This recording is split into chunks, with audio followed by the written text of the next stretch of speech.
Good afternoon and welcome everyone to the Senate Committee on Health and Human Services for the 83rd Legislative Session. Madam Secretary, please proceed to call the roll. Senator Lang, Senator Stone, Senator Taylor, Senator Titus, Chair Donyate. And I'm here. Please mark Senator Taylor absent, excused, and Senator Lang present when she arrives. Good afternoon, everyone, and thank you so much for joining us today for Senate Health and Human Services. Today, we have 5 bill hearings on Senate Bill 281, 284, 299, 306, and 424. The order that I have so far, again, just know that the agenda items may be taken in a different order. We're going to do Senator Canizaro's bill first, so that's Senate Bill 284. And then I'm going to do Senate Bill 299, which is with Senator Dondero-Loop. And then we'll do Senate Bill 281 with Senator Nguyen, assuming that Judiciary is finished and she can present. And then we'll do Senate Bill 306, which is with Senator Cruz Crawford, and then Senate Bill 424. And so that's the order that we have them. So folks can leave and come back as we're going through this process. We're going to try our best to finish before 7. No promises, though. We are going to, so again, the order may be taken in a different order, or the agenda items may be taken in a different order. Just be prepared that we got a few bills today. For those that wish to testify, we ask for folks to please sign it at the table by the door and provide a business card to the committee secretary. If you do not wish to testify, you may still want to sign in at the table so that there's a record of who's interested in speaking on a bill. When testifying, please turn your microphones on to speak and off to listen. And we have listeners and viewers in Las Vegas and online. We ask for folks to please keep their comments to 2 minutes so that everyone interested in speaking can be accommodated and we can get through the agenda item in a timely fashion. And lastly, we ask for electronic devices and cell phones to be please put on silent mode. Again, the same rule that has applied within the last 2 meetings. It's a 15-15-15 breakdown. So 15 minutes in support, 15 minutes in opposition, and 15 minutes in neutral so that we can get through all the bills in a timely fashion. Let's go ahead and start with Senate Bill 284, and so I'll go ahead and open the hearing on this bill. This bill revises provisions relating to child welfare, and we have with us Majority Leader Canizaro, so please begin when you're ready.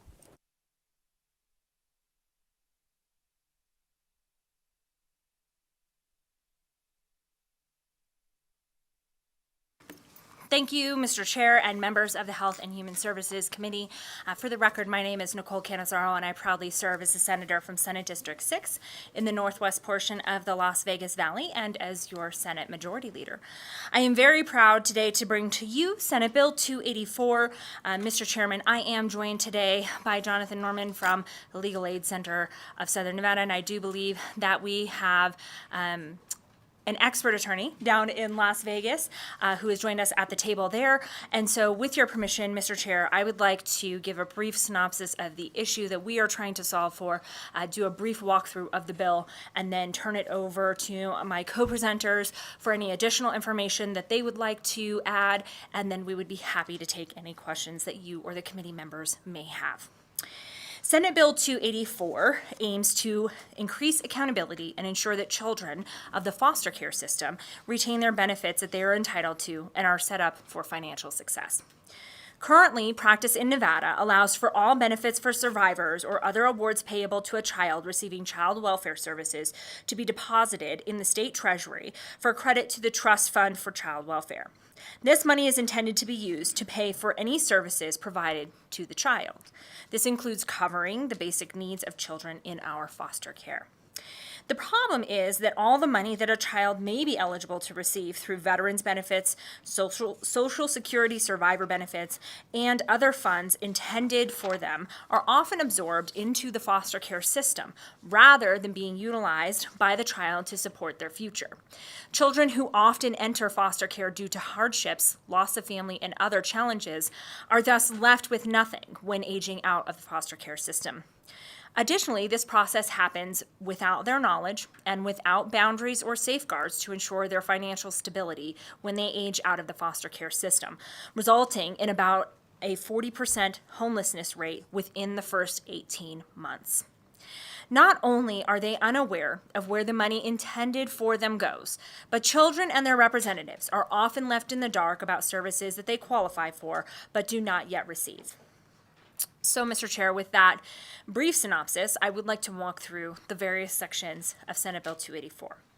Section 1 requires an agency that provides child welfare services to determine if each child in the custody of the agency is receiving or is eligible to receive federal benefits through the Social Security Administration or the United States Department of Veteran Affairs within 60 days, and apply promptly for federal benefits on behalf of the child if they determine a child is eligible but is not currently receiving the benefits.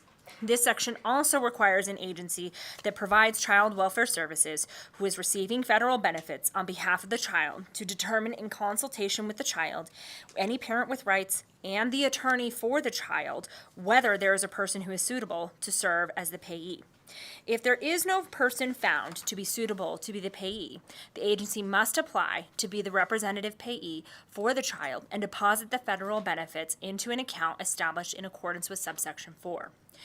If the application submitted by the agency is denied, the agency is then required to consult with the attorney for the child and appeal the denial if it is in the best interests of the child. Subsection 4 of Section 1 requires the agency that serves as the representative payee for a child to establish an account that is appropriate to use and conserve the federal benefits and any other benefits or awards received on behalf of the child. The account established may be, without limitation, a special needs trust, a pooled special needs trust, and achieving a better life experience, or what we commonly refer to as an ABLE account, or any other trust account that will not interfere with the eligibility of the child for any benefits provided by the federal government, the state of Nevada, or any agency or political subdivision of the state. They must meet regularly with the child and their attorney to discuss the federal benefits and determine the needs of the child, which include needs related to the future plans of a child who is 14 years of age or older once he or she reaches the age of majority. Provide financial counseling if the child is 14 years of age or older on preserving his or her eligibility for benefits, the use of the benefits for the needs of the child, and planning for future needs. Utilize the federal benefits in the special interests of the child as determined in cooperation with the child and attorney for the child for costs not covered by the agency as part of the child's care or by health insurance of the child. This also prohibits the use of federal benefits for the reimbursement of the agency for the cost of the child's care, and assess periodically whether there is a person who is suitable to assume the role of the representative payee and who would better serve the best interests of the child. If it is determined that such a person does exist, the agency is required to consult with the child, with any parent who has parental rights, and with the attorney about the person identified. Additionally, if a person assumes the role of a representative payee, certain training should be provided to them by the agency. In addition to the account requirements, Section 1 requires the representative payee for a child to at least once every 6 months perform an accounting of the use, application, or conservation of all benefits received on behalf of the child and provide the documentation to the child, any parent of the child who still has parental rights, any legal guardian of the child, the attorney for the child, and a court. If the agency serves as a representative payee for the child, then the agency is required to not earlier than 18 months before the 18th birthday of the child and not later than 12 months before that birthday, inform the child concerning any actions necessary for the child to continue to be eligible to receive benefits after their 18th birthday and receive federal benefits directly or designate a new representative payee. They must inform the child concerning any effect of other benefits received by or on behalf of the child on the amount of the federal benefits received, and assist the child with any actions necessary to carry out the provisions of this bill. Lastly, Section 1 requires an agency that provides child welfare services to provide appropriate training to employees of the agency involved in the duties pursuant to the section. Section 4 requires the Division of Child and Family Services of the Department of Health and Human Services to, on or before July 1st of 2025, close each account in the trust fund, and, if the division is a representative payee for which the account was maintained, deposit the money into an account pursuant to Section 1, or if the division is not the representative payee for the child, remit the balance of the account. Section 4 also requires an agency and a county whose population is 100,000 or more to take similar action in regard to the trust fund for the child welfare in the county treasury. I would just like to reiterate that these funds should be used to set children who are in our foster care system up for success. And so that's really the purpose of what Senate Bill 284 is attempting to do, to make sure that those financial funds are well taken care of and able to really help these children that end up in our foster care system. With that, Mr. Chair, what I would like to do is first turn it over to Mr. Norman and then go down to Las Vegas. Chair, members of the committee, thank you for hearing this bill, and thank you to the majority leader for bringing this bill. The Coalition of Legal, Jonathan Norman for the record, NORMAN, the Coalition of Legal Service Providers provides direct representation to most of the kids in foster care in the state of Nevada at any given time. So primarily through Northern Nevada Legal Aid, which does Washoe County and the surrounding counties, and then the Legal Aid Center of Southern Nevada in Clark County. And it's about 3,000 to 3,600 kids at any given time. When I think about kids in foster care, and there's a lot of folks in the room behind us who work with kids in foster care for the child welfare agencies, you know, if a child there's so much trauma there, and I had the pleasure of being a cap attorney when I started my legal services career here in Nevada doing direct representation. And when I think of kids that have one ACE, so one adverse childhood encounter, and then I think of foster kids, they inherently have multiple ACEs, right? So they are behind everyone else. And then if you think of a foster child who has then lost a parent or has a disability, and those number of ACEs just keep stacking up, and it just decreases their outcomes for life in ways that we don't even know, even though we have data that shows 40% are homeless and all these outcomes into their 20s. So at the Children's Attorneys Project, we're doing direct representation. So as kids age out, I had many kids who had Social Security disability, and had that money been preserved so that they got it when they were 18 through a special needs trust or an ABLE account, it would have changed the arc of their life in a good way so that they could, and I think the words are maintain and improve the quality of their life, and that's what that money is for. So we can bring these kids that have so many ACEs just up a step to give them a chance as they embark on adulthood. I did want to point out that there's 22 states that have pending legislation 2025 that would do the same thing as SB 284. 3 of those states, New Mexico, Utah, and Virginia, have already passed the legislation, so that'll be going into effect on the date in that legislation. And then Arizona, Kansas, Massachusetts, and Oregon were the trendsetters that have already passed this law, and then New Mexico, Utah, and Virginia have legislation in 2025 that's already passed, and then there are an additional 19 states, including Nevada, that have legislation pending before their state legislatures. I'm joined by Amy Honadell, who is our Strategic Initiatives Manager. I think for the sake of time, because I know you said you're hoping to get out by 7 p.m., she submitted her comments on Nellis, so they're available, and then I know she'll be able to help us answer questions. And with that, I think we're ready.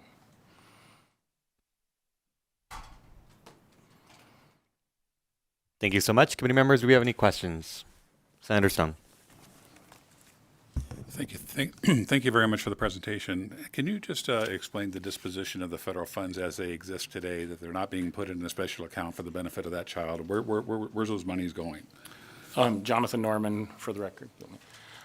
So there was a LCB inquired of the child welfare agencies during the interim, and I believe there is a report that goes into some detail about those funds, but roughly they are currently being used to fund, and I may get the language wrong, but fund the cost of the child being in foster care, and then any remainder is kept in an account. So the average, let's say in the situation of a death benefit, the average, it can vary depending on how much the parent worked, but is $1,100 nationally. So that's more than the cost of care, so that surplus is kept in an account, and the child does receive that when they turn 18. Any other questions? Seeing none, all right, let's go ahead and open it up for testimony. So if you would like to go ahead and testify in support of this bill, please come forward. We'll put 15 minutes on the clock. And we'll start here in Carson City.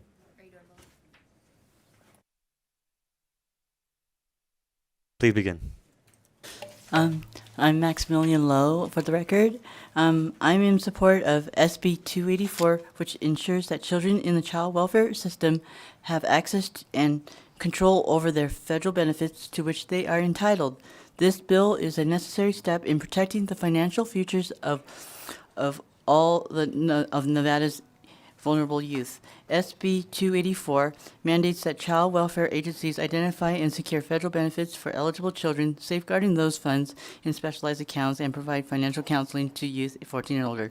These measures promote transparency and empower young people by ensuring that their benefits are used in the best interest rather than being absorbed in the general care costs. By passing SB 284, Nevada will prioritize the financial well-being of children in foster care, equipping them with resources they need to transition into adulthood. I urge you to support this bill and uphold the rights of foster youth in their financial security. Thank you.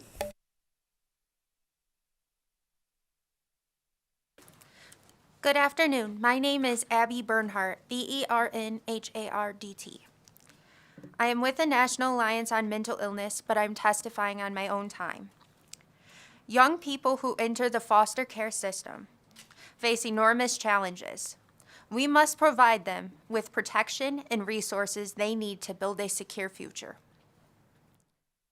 SB 284 represents a vital step forward, ensuring that foster youth receive the support they need to thrive in their formative years and beyond. By safeguarding their benefits, enhancing financial transparency, supporting independent living, and advocating for their rights, we can create a more equitable system that truly meets the needs of vulnerable young people. Thank you for considering the critical initiatives. Good afternoon, Chair and Assembly members. My name is Sarah Evans, SAREVANS, and I am here with SEIU Local 1107. As a child welfare worker who has experience in permanency services, so after the children are removed from their families and then they're placed in care, our job was to ensure that they had a permanent solution for a future. As part of that job, we watch children age out of the system time again, and it is always the scariest part of the job because you work very hard in order to secure whatever you can for those kids. Financial education is critical, and that's why we are supporting this bill. Thank you for your time. Thank you, Chair and committee members. My name is Nick Shepek, Nickshepak. I am the Nevada State Director of the Fines and Fees Justice Center. While we predominantly work with fines and fees in the criminal justice system and the child welfare system are inextricably linked. When youth age out of foster care, 25% end up in the criminal justice system within the first 2 years of aging out. One thing that causes this is extreme financial instability. By passing this law, we can help some kids age out with the resources they need to keep them out of the criminal justice system and succeed, and for those reasons, we are in strong support.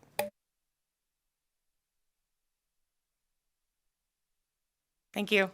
Hello, Chair Doñate and members of the committee. My name is Carissa Pierce, CARISSA-PEARCE, and I'm the Government Affairs Manager with Children's Advocacy Alliance. I am here in strong support of SB 284.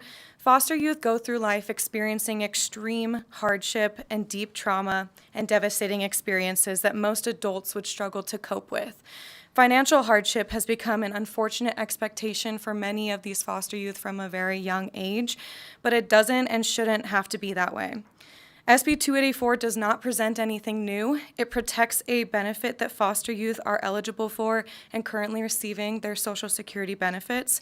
And the qualifications for eligibility for Social Security benefits means that a foster youth has a disability or has experienced the death of a parent. Both of these circumstances can further set back a foster youth from successfully transitioning into adulthood, as if there is an easy transition into adulthood, but we can do something to help these foster youth in that transition.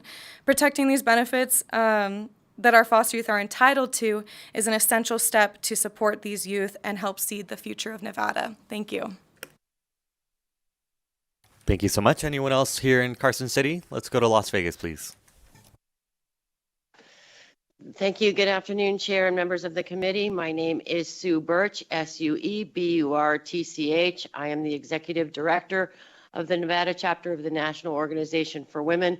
We strongly support SB 284 for all the reasons given by previous testimony, and we thank Majority Leader Canizaro for bringing this forward. Thanks for your time. Thank you so much. Anyone else in Las Vegas? AVH, is there anyone online? To testify in support on Senate Bill 284, please press star 9 on your phone to take your place in the queue.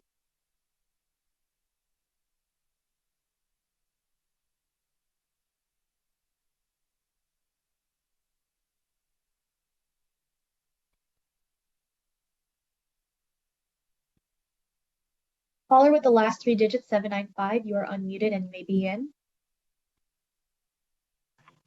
Good afternoon, Chair and members of the committee. My name is Christy Johnson, CHRISTIE, Johnson, JOHNSON, and I serve as a Youth Connection advocate with Raise the Future. I bring over 15 years of experience in the social service sector, working with children, youth, and families across various systems of care. I am here today to express my strong support in Senate Bill 284. In my current role, I have the privilege of walking alongside of youth in foster care, many who have experienced the heartbreaking loss of one or both parents. They are navigating foster care while carrying the weight of grief, uncertainty, and instability. If they are eligible for benefits, those resources could make a world of difference in their transition to adulthood. We know that foster youth are at a high risk of poverty, homelessness after they age out. Preserving their federal benefits isn't just financial, it's about dignity, fairness, and giving them a fighting chance at a stable future. I'm happy to share that Senate Bill 284 offers this chance. It ensures that if benefits are available, they are conserved in protected accounts. It empowers youth with information and ensures accountability. We owe it to them to make sure the system protects their rights and their resources moving forward. In closing, I respectfully urge your support for Senate Bill 284. Thank you for your time and listening.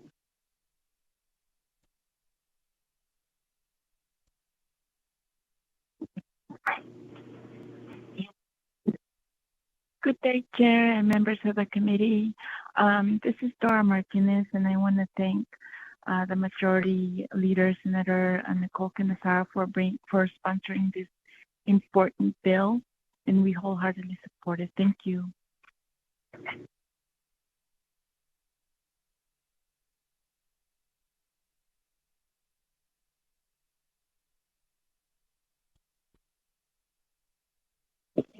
Good afternoon, committee chair and members. My name is Luisa Benesano. For the record, LUIZA BENISANO. I am the Campaigns and Community Engagement Manager for Planned Parenthood Votes Nevada, and we would like to ditto in support of SB 284. Thank you.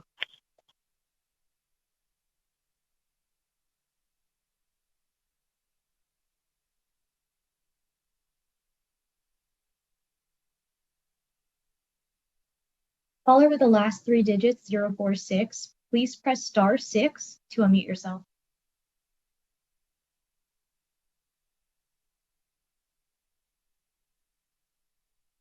Once again, caller with the last 3 digits, 046, please press star 6 to unmute yourself.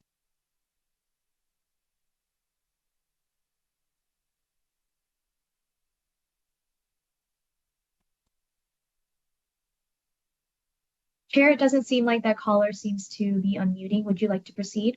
Please proceed to the next one.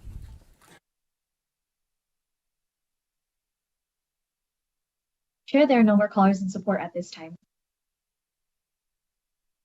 Thank you. If the caller ends up calling back or raises their hand, we can certainly accept them. Just keep an eye on them, AVH. Let's go ahead and move on to opposition testimony. If you are opposed to this bill, please come forward. And we'll start here in Carson City.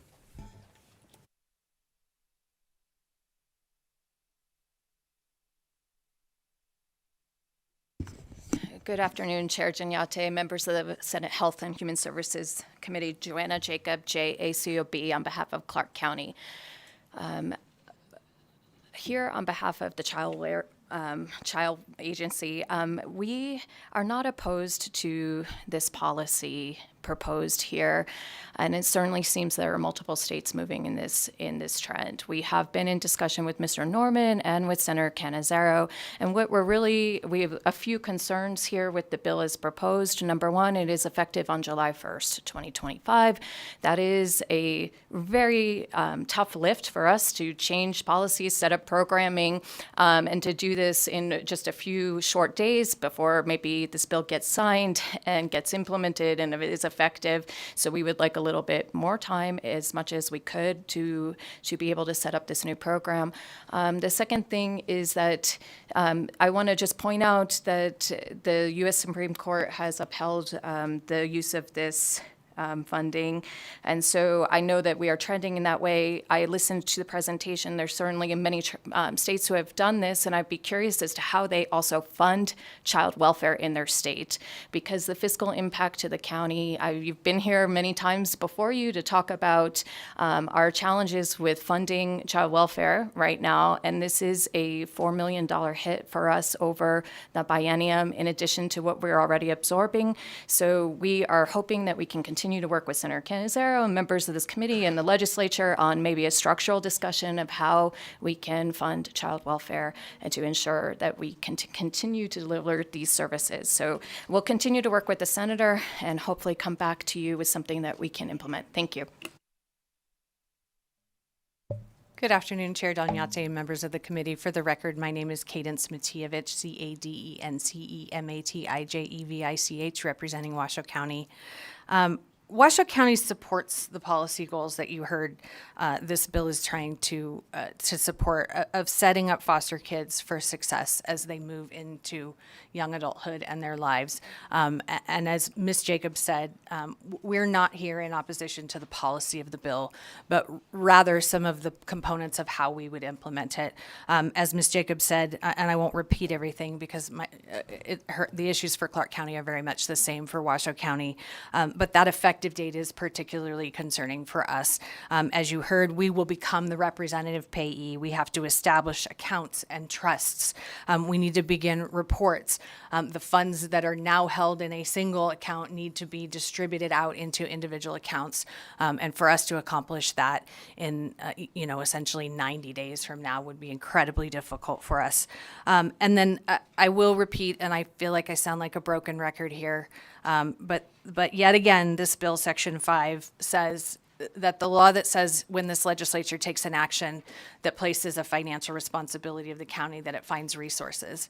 And that's exempted in this bill again. So we're struggling, just like the state is struggling in our current economy to meet the budget needs that help us support our most vulnerable populations, and we ask for your help in bridging that gap. We thank the senator for her willingness to hear us out thus far, and we look forward to continuing to work with her. Thank you. Thank you so much. Anyone else here in Carson City? Seeing none here in Las Vegas AVH, is there anyone online? To testify in opposition on SB 284, please press star 9 on your phone to take your place in the queue.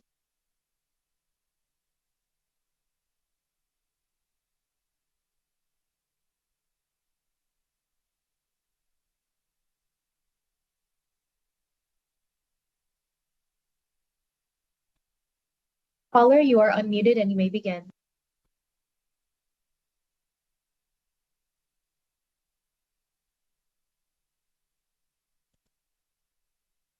Caller with the last 3 digits, 560, please press star 6 to unmute yourself.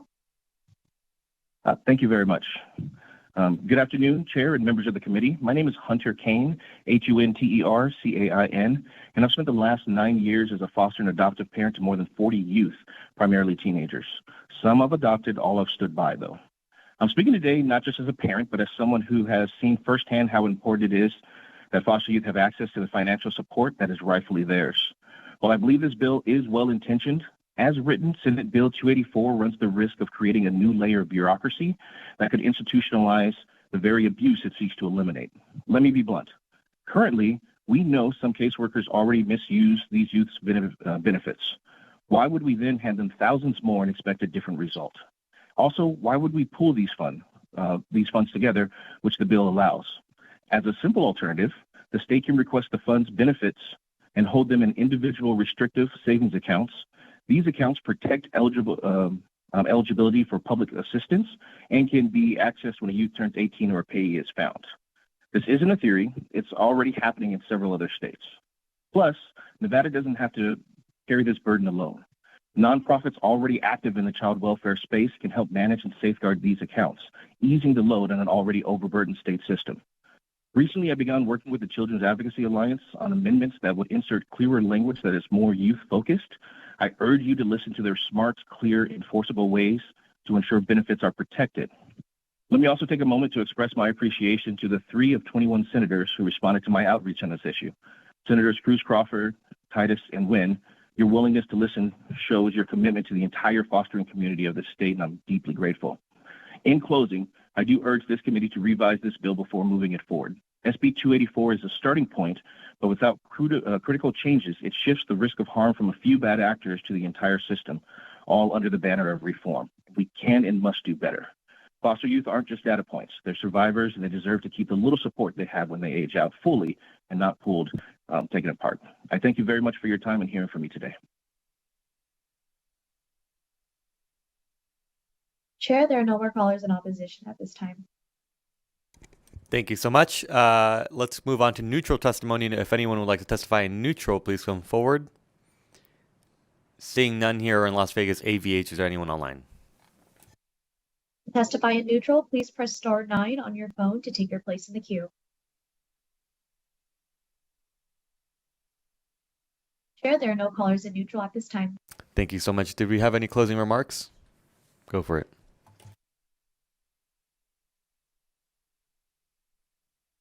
Thank you, Chair. I just wanted to point out that, the pooled special needs trust that is in this bill is enabled by federal law. It's pooled because it allows the economies of scale for investing, because individual accounts, special needs trusts often have to have a base amount of $500,000 to start the account. So these are federally regulated accounts. There is no worry that it will be, they have to keep them in individual accounts, but for the investing and money management, they are pooled together for economies of scale. So to say that those pose some risk to our kids, I think is just false.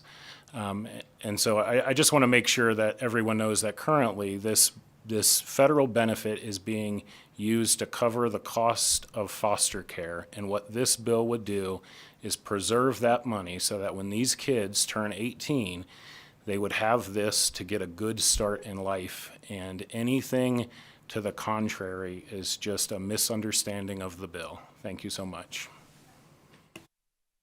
I believe Senator Lang has a quick question. Thank you. So I noticed in the bill it also applied to guardianship. And is this guardianship people that have gone to court and have guardianship of an under 18? Could you explain that to me, please? Jonathan Norman, for the record. I left my papers over there, but I'm assuming in 432B we have the ability to have 432B guardianships.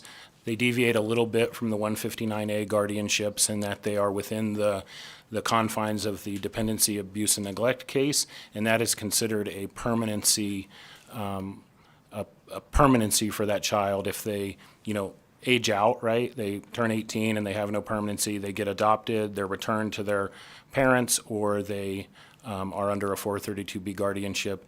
It is permanent in the child welfare parlance, but it can be, a parent could come back and file a petition to terminate that guardianship, and then there's more legal proceedings and an investigation by the Department of Family Services.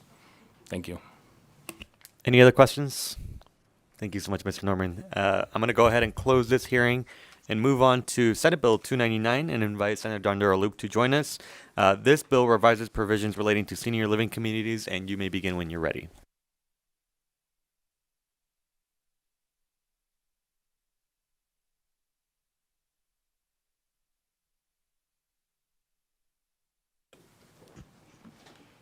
Good afternoon.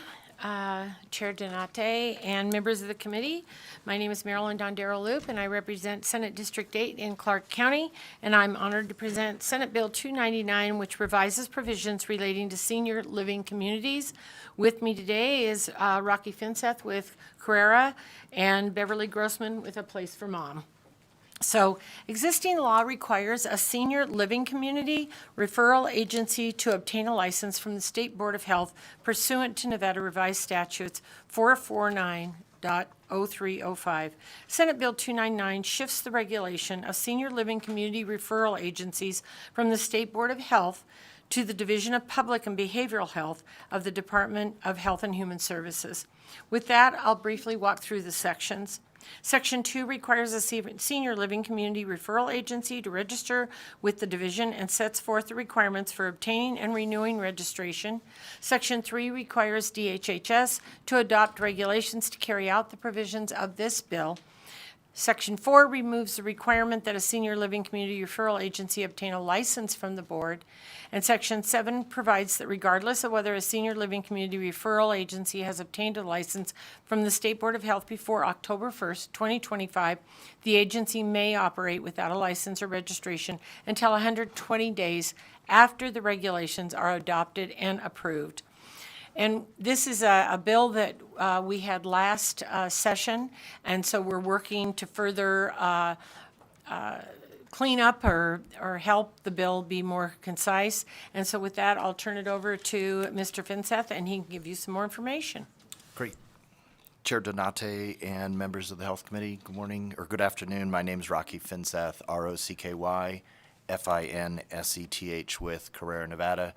Joining me at the table today, as Senator has said, is Beverly Grossman with Place for Mom.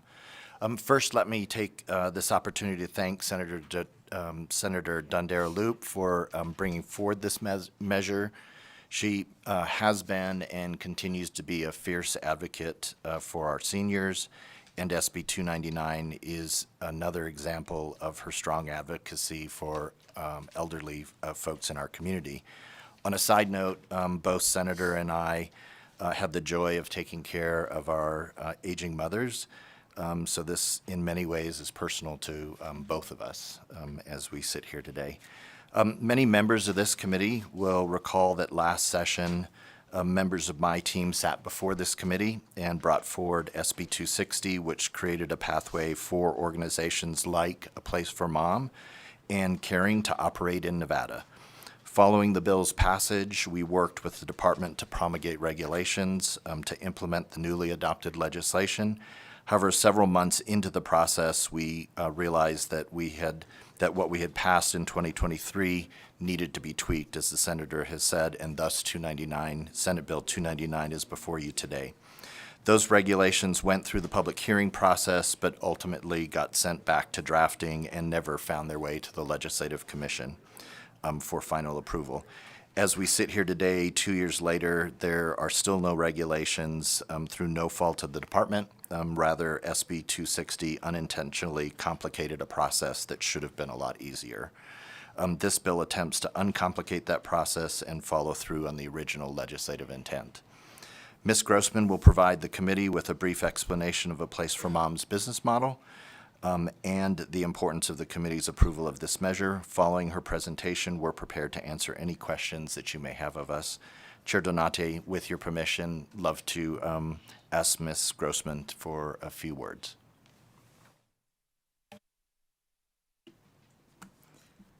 Thank you for the opportunity to testify today. My name is Beverly Grossman, BEVERLY-GROSSMAM, and I'm here on behalf of A Place for Mom, a senior living community referral agency. I'm here to express support for Senate Bill 299, which would require senior living referral agencies to register with the Nevada Division of Public and Behavioral Health within the Department of Health and Human Services. A Place for Mom senior living advisors have helped millions of families navigate the overwhelming process of finding senior living for their loved ones. In 2024, over 27,000 families reached out to A Place for Mom looking for advice on senior living options in Nevada alone. A Place for Mom provides family caregivers and aging adults with information, resources, and personalized referrals to senior living communities based on individual preferences, personal care needs, and budget. We do not collect HIPAA or medical protected data from families or provide medical assessments. If passed, this will create a rational and transparent process for senior living community referral agencies to register with the state of Nevada without disrupting families who are using and relying on our services. Specifically, the bill will establish a registration system. It will ensure agencies can operate with integrity while keeping a focus on helping families navigate the complex world of senior care. This bill does not change existing consumer protections or disclosure requirements. Families can continue to receive the same level of transparency and support they've come to expect. Ultimately, registration ensures that families have access to reliable, accountable referral services, empowering them with information and guidance to make the best choices for their loved ones' well-being.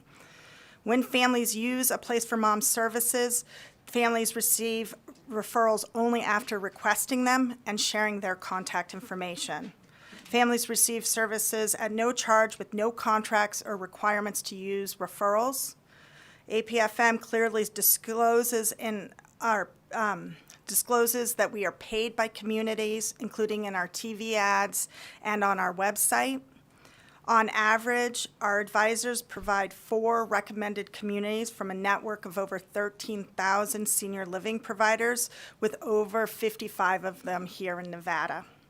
Our senior living advisors are not paid based on the cost of the community chosen by the family. So there is no incentive to upcharge those families. Senior living communities cannot charge higher rates to families using our services compared to those who find other means to find those communities. We believe Senate Bill 299 will ensure families experience no disruption in accessing the senior living referral services they rely on during one of life's most important decisions, finding the right care and community for a loved one. I respectfully urge you to support this legislation. Thank you for your time and consideration. Thank you so much. Let's go ahead and go to questions. Senator Titus. Thank you, Mr. Chair, and thank you for being here, and Senator Dunbar-Loop for bringing it forward. A couple questions, if I might. First, how many agencies like yours, like senior living community referral agencies, are there out there? Beverly Grossman for A Place for Mom. I don't know a specific number. There are many different models and sizes. It's one of the things that we think is very important, that families can choose to work with one or many or none. We are by far the largest. I think our second biggest competitor is actually here today, and you'll hear from them. But there are also independent folks who work in local communities too. A follow-up, if I might, Mr. Chair. And it is a 2/3 vote, and I did look. Apparently, there's no fiscal note on this, so this will never go to the fiscal committee because there's not any note on it. But I'm curious about the 2/3 vote. It's a new fee that the registration fee. Is that what created the 2/3? Rocky Finseth, for the record, if I may, Senator, through you to Senator Titus. You are correct. I mean, it is the fee that is triggering the 2/3 component. I will tell you, though, that as I went back and looked at the original bill, SB 260, that was not a 2/3 bill. That was a straight majority bill. Everybody, everybody on the dais supported it last time. But it didn't have that. But it didn't have registration fee. It didn't have the registration fee component in it, and that's what differentiated, and that's what triggered the 2/3 Do you know here. I can anticipate your next question.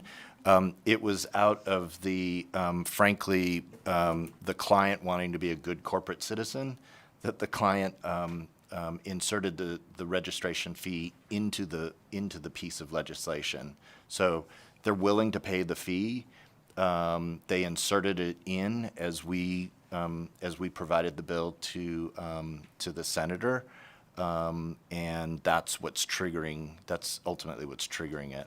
Is it, if I follow up on that, is the fee based on what, just the time it would take to create that type of a program, the registration? I'm just curious, how did they come up with we don't have this in there before, how did they come up with 1,354, or how did you come up with 1,300? Senator, Before you answer that, so it's my understanding, because I think I was going to ask the same question. So it's my understanding that the current fee or licensing fee is $2,708, and so now there's a reduction. So can you explain how you got to the reduction and so forth?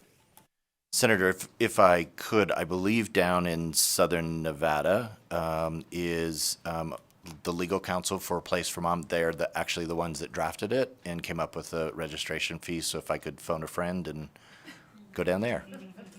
The point of these questions, I want to support this bill. I just need to how we got to this 2/3. Understood. Thank you. Good afternoon, Chair Doniate, members of the committee. For the record, my name is David Barney, D-A-V-I-D, B-A-R-N-E-Y. I'm counsel for A Place for Mom, and the fee comes from the regulation applicable to similar referral agencies that has the $1,354 in it. In looking back, I think that might be the renewal fee. So if it was and the other fee is appropriate, then that was oversight, but it was designed to be commensurate with the fee applicable to similar types of agencies, which was enacted by the division itself.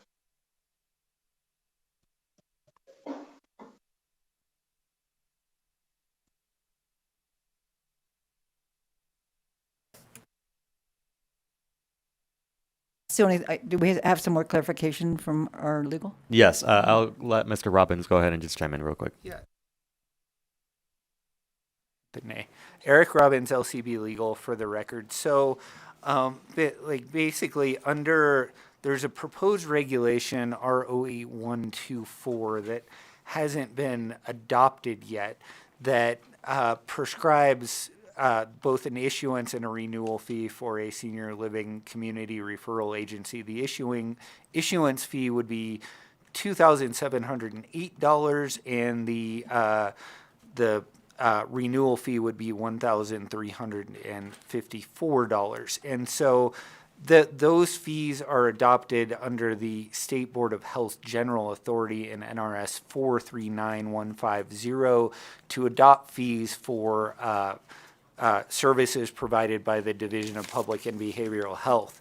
The reason this bill has a 2/3 majority requirement is because, or even though the fee is reduced based on versus the regulation, is because under existing law, the fee is permissive and up to the State Board of Health, and this law requires the fee to be charged. So that's why there's a 2/3 there. All right, thank you for that clarity. Then thank you for the questions. Thank you so much. Any other questions? Senator Stone. Yeah, thank you for the presentation, and I know this is kind of a cleanup bill. But how is the fee determined that you get paid as an agency? Because you mentioned that there can be no steering. You can't give any higher fee for a particular home or another, and are all homes required to pay this fee to your agency? So Beverly Grossman, sorry. It's kind of two parts. So the first part is we have contracted, like I said, in Nevada, currently we have a little over 55 communities that choose to contract with us as private businesses. And what we primarily do for them is their marketing and lead generation. If there is a successful move-in by a family, then we are paid a percentage of first month's rent by the community. It is typically less than 3% of what they will receive in revenue. So that's the contracted side from the senior living advisor who works with the families to give advice and help them kind of boil the ocean of where to go. Those folks, they don't receive payment based on whatever that amount is for their incentives. So they're not incentivized.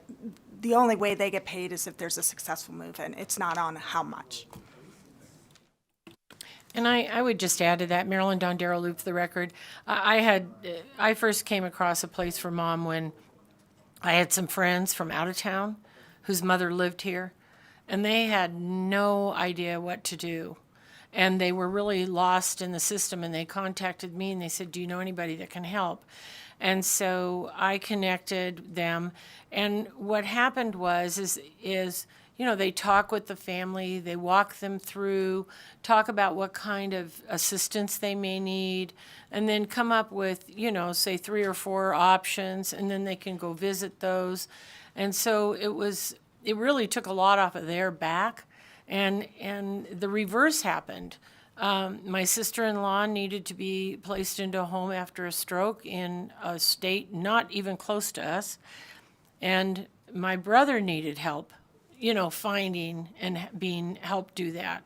So it's not, you know, there's just 2 instances that I know of that just were overwhelmed, if you will, as any of us could be, trying to place a loved one in the right position and home.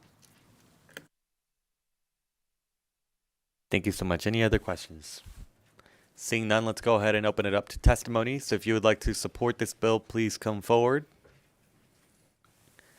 And again, 15 minutes on the clock for each section. Let's start here in Carson. Please begin. This is Max Lowe, LOWE for the record. I'm here to strongly support SB 299.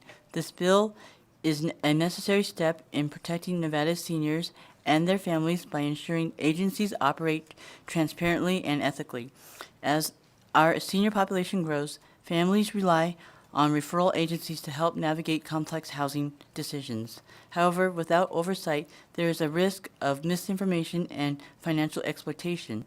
SB 299 establishes a registration system that holds these agencies accountable, ensuring that they meet quality standards and act in the best interest of our elderly community.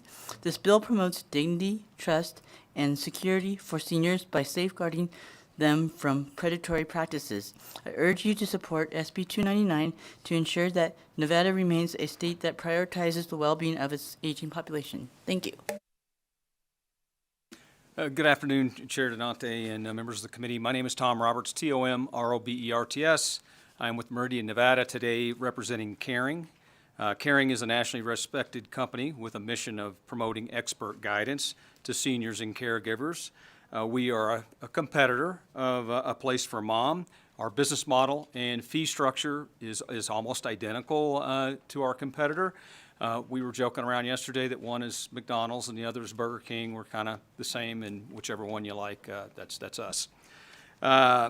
Today we're here in support of the bill for all the reasons that our competitor acknowledged today, and I'd like to thank Senator Dondero Loop for bringing this bill forward, and we urge your support. Thank you so much. Anyone else? Seeing none here in Las Vegas AVH, is there anyone online? Testify in support, please press *9 on your phone to take your place in the queue.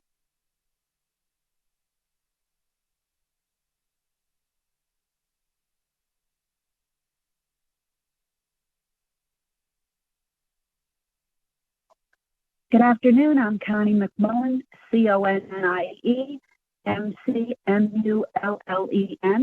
I'm here today testifying on behalf of the Senior Coalition of Wash County, the Personal Care Association of Nevada, and Senior Spectrum Newspaper of Nevada.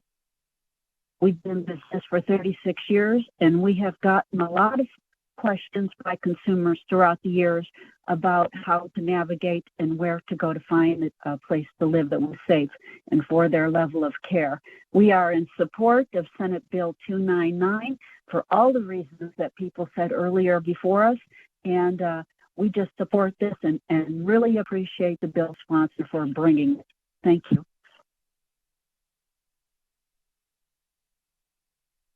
Chair, there are no more callers in support at this time. Thank you so much. If there's anyone in opposition, please come forward. Seeing none here or in Las Vegas, AVH, is there anyone online? To testify in opposition, please press star 9 on your phone to take your place in the queue.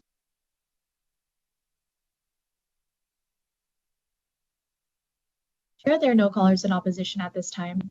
Thank you so much. And last but not least, anyone willing to testify neutral on this bill, please come forward. Seeing none here in Las Vegas, AVH, is anyone online? To testify in neutral, please press star 9 on your phone to take your place in the queue. Chair, there are no callers in neutral at this time. Thank you so much. Senator, did you have any closing remarks?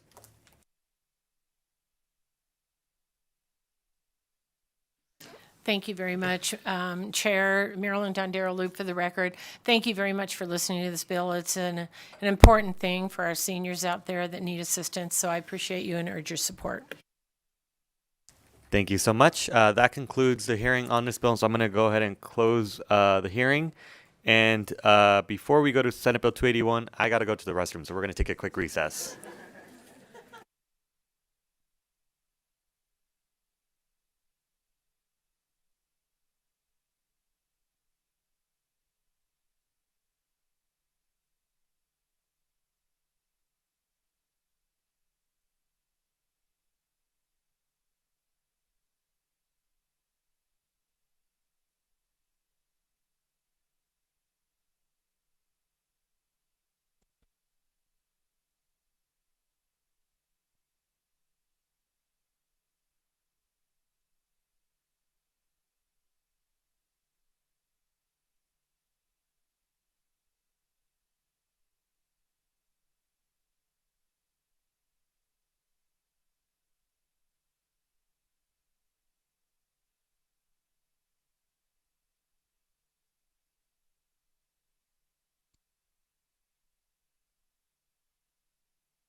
All right, we're coming back from recess. At this time, I'm going to go ahead and open the bill hearing on Senate Bill 281. This bill revises provisions relating to foster care, and with us we have Senator Nguyen, so please begin when you're ready. Thank you. Rochelle Nguyen, for the record. I proudly represent Senate District 3 in the heart of Las Vegas, and I'm pleased to present Senate Bill 281 today. This is a first. I have two bills currently I'm presenting at the same time, so it's kind of fun. So if you don't mind, Chair, I believe my co-presenter who is on Zoom, can we confirm that? Maybe? There she is. Will probably be best to answer any questions that you might have about the bill. And if I can step out, that would be wonderful. And I don't mean any disrespect to the committee in doing so.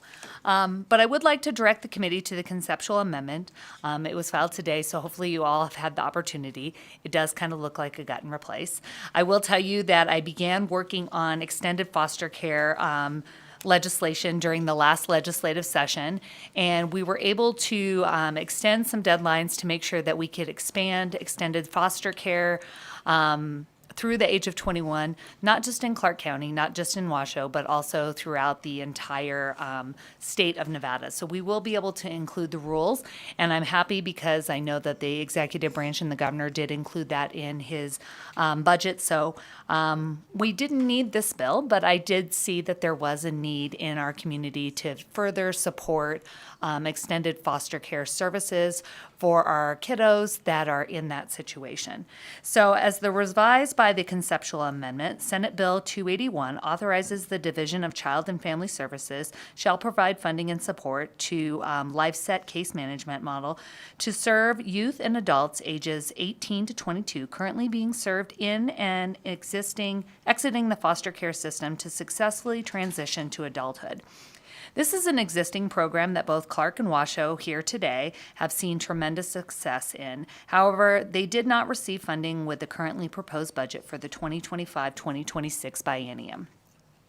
I would like to give the committee some background on my involvement. Again, like I had said, for the past 2.5 years, I've been working closely with the state and counties to bring crucial federal funding to Nevada for Nevada's youth in extended foster care. As an aside, these are youth ages 18 to 22 that are aging out of the traditional foster care system, but are just not ready to be completely independent. In the course of my work, I've learned that for these youths, there's not a one-size-fits-all solution, and some of the youth in Nevada need more support, and the LifeSet program has been tremendously successful for this subset of youth. LifeSet is a comprehensive, community-based intervention model designed to serve young people 18 to 22 years of age who have been involved in foster care, juvenile justice, and mental health systems. Intense community-based support and guidance is provided to help them make successful transitions to adulthood. The model was created in 1999 and has helped more than 28,000 young people across the country. Again, what makes LifeSet very unique, it is an individualized, evidence-informed model that pairs highly trained specialists with each young person to help identify and accomplish goals. LifeSet specialists serve an average of 8 to 10 young adults on their caseloads, and they hold a minimum of one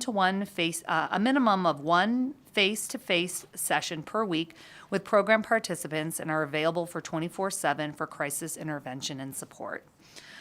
In a randomized trial, LifeSet showed positive impacts in many areas of participants' lives, including reduced homelessness, increased economic well-being, and better mental health.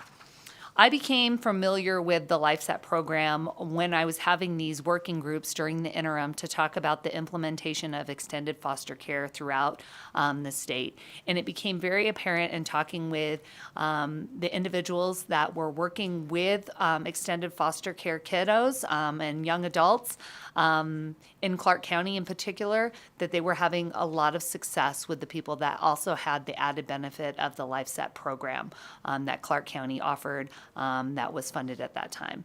I think this is a worthwhile program. We have Kate on the Zoom to be able to talk further, and I will turn this over to her to talk a little bit more about the LifeSet program for this committee's consideration. Thank you, Senator Nguyen. I don't really have much to add, but I would be happy to answer any questions, Chair Doñate or members of the committee, that you might have about the program and how it's been utilized in Clark and Washoe counties to date. Thank you so much. All right, let's go ahead and ask questions. Senator Titus. Thank you, Senator Wynn. I support the concept of making sure that we offer some support to these young adults and not just suddenly say, hey, you turned 18. As we know, children mature differently. My concern is, first off, that it's very clearly, as it says in your amendment, that the program will serve adults in Clark County and one program will serve young adults in Washoe County. Is that just an access issue? I know we have young adults in the other counties. Rochelle Wynn for the record. Because the amendment came so late, I did not have the opportunity to speak with Administrator Marla McNaid-Williams. I know she is present here. She did reach out to see whether or not we intended to consider our rural participants. I would leave that to Kate to see whether or not, I'm not opposed to making that allocation because our rural kids in extended foster care for the very first time, assuming that this budget passes, are included in these extended foster care benefits for the first time. So there were, at last count, I think around, and Administrator McWilliams would probably have a better idea of what those numbers were, but I believe at one point it was around 80, 89 kiddos and young adults that would now qualify for extended foster care benefits. So I would love to be able to have this program available to them as well. And maybe Kate might be able to answer whether or not there is a way to do this in those rural communities. Can I turn that over to you, Kate? Yes, thank you, Senator Wynn. And excellent question. I think that it is something we could certainly look at. To date, the program has only been offered in Washoe and Clark counties. However, from a model perspective, we would not be opposed to exploring how the young people living in the rural communities could access the program as well.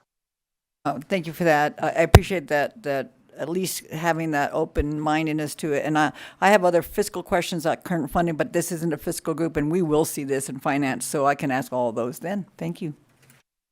Thank you, Senator Lang.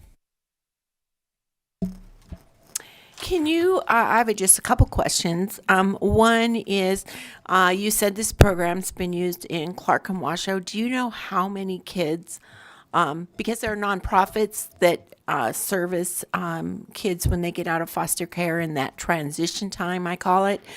Do you know how many that you've been able to use this program with in Clark and Washoe? I don't know the exact numbers. I believe Clark County would probably have those numbers, and Kate might have them. I know that Clark County was first awarded a grant from Youth Villages, which administers this LifeSet program, in 2020 to support the launch of this program for young people preparing to exit the foster care system. And in 2023, Washoe County received a grant from Youth Villages, and Human Services Agency staff began providing this program as well. So they might be best to answer the success of that program and tell you the exact numbers, or Kate may have those numbers as well, but I know that I believe there's people They're shaking their heads. Yes, so I would hope that they might be able to come up and answer. I don't know if they want to come up now. I will leave that up to the chair if you want to call them up, or if they come up to testify, they can also say it then. Should I just ask another question while they're coming up? Okay, so the nonprofit, I assume it's a nonprofit that was helping fund this in the past, and are they going to continue to be a part of your funding model, or is it going to rest entirely on the state? Currently, I believe it was a combination of Clark County had some funding, and I believe it was also some state funding as well. But again, I think the counties might be in the best situation to be able to answer how they were currently funding those programs as a part of this. Like I said, I think in Clark County, that was a grant from Youth Villages, which is I know it's a nonprofit organization. Okay, thank you. Thank you so much. Any other questions? Seeing none, let's open it up for testimony. So if you would like to testify in support, please come forward. Again, it's 15, 15, 15, so we'll start with support. And please begin. Let's start in Carson City.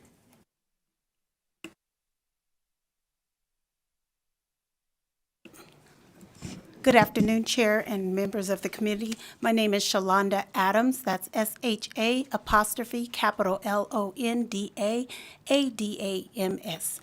I, as a current supervisor with Clark County Family Services and a sole supervisor over the OPLA, that's other planned placement of living arrangements for children who are about to age out of the system. We solely send children over to the LifeSet program, and I can say that we've seen so many testimonies of children who come back after being engaged in the LifeSet system, and they are fully supported and they are thriving, and it is absolutely important to hear how they are successful. I've had teens that have been shaking in their boots as they approach their age 18 because they don't know what they're going to be doing. And when they get into the LifeSet program and having that weekly support from their LifeSet advisors, they are at ease and they are thriving and they are making better choices for themselves. So I am full support of AB 281. Thank you. This is Maximilian Lowe for the record again. I'm in strong support for SB 281, which seeks to enhance the autonomy and decision-making powers of young adults participating in the Extended Young Adult Support Services Program. It is important that young adults transitioning out of foster care have the necessary tools to become a successful member of society and to become self-sufficient. SB 281 ensures that changes to payment allocations in a participant support plan requires their explicit consent rather than just consultation. This critical step in fostering independence and self-sufficiency for those young adults, allowing them to have direct say in their financial decisions that impact their futures. Too often, young adults leaving foster care struggle with sudden transitions and lack of control over their financial well-being. By strengthening their role in decision-making, this bill empowers them to take charge of their lives, promoting stability and long-term success. Providing them with this level of autonomy is not only fair, it's essential for their development into a confident and self-reliant adults. I urge you to support SB 281 and ensure that Nevada continues to prioritize the rights and well-being of young adults aging out of foster care. Thank you.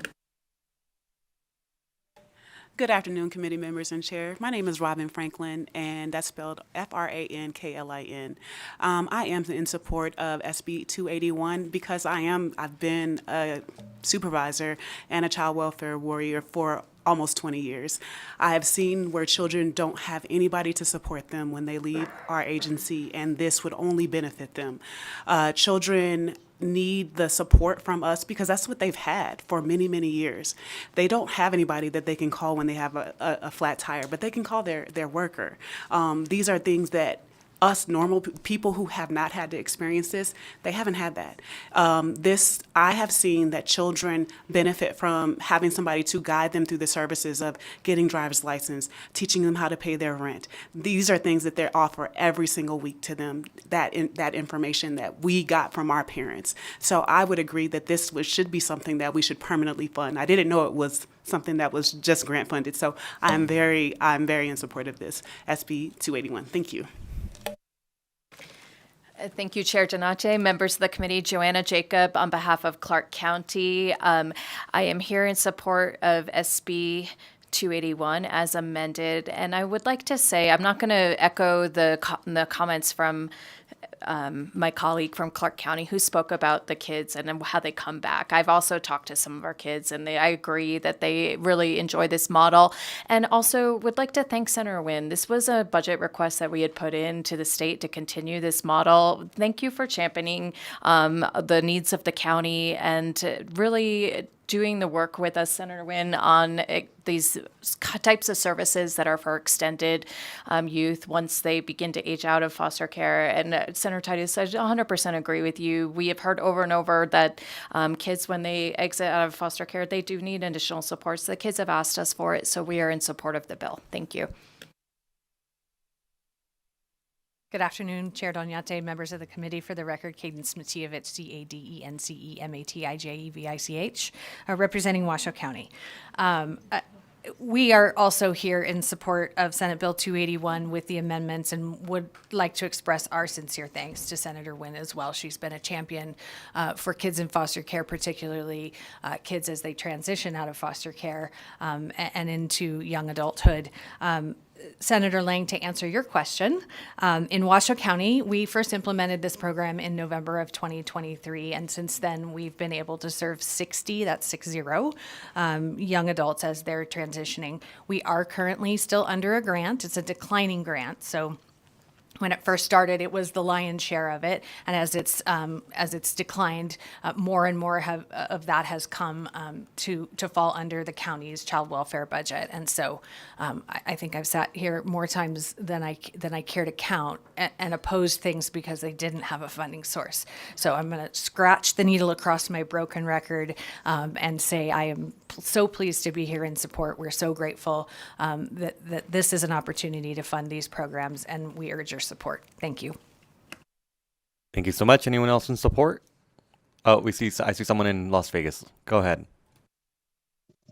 Thank you, Chair, and good afternoon again, Chair and Committee. My name is Sue Birch, SUEBURTCH, the Executive Director for the Nevada chapter of the National Organization for Women, and we are in full support of SB 281 for all the reasons given previously, and thank Senator Wynn for bringing it forward. Thank you. Thank you so much. Anyone else in Las Vegas? AVH, is there anyone online? To testify in support on SB 281, please press star 9 on your phone to take your place in the queue.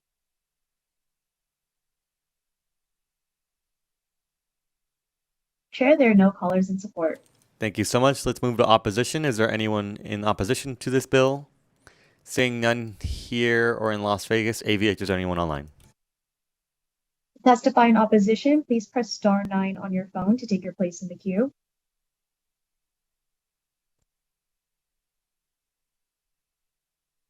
Chair, there are no callers in opposition. Thank you so much. Let's move on to neutral testimony. If you would like to testify in neutral on this bill, please come forward. Seeing none here or in Las Vegas, AVH, is there anyone online? To testify in neutral, please press star 9 on your phone to take your place in the queue.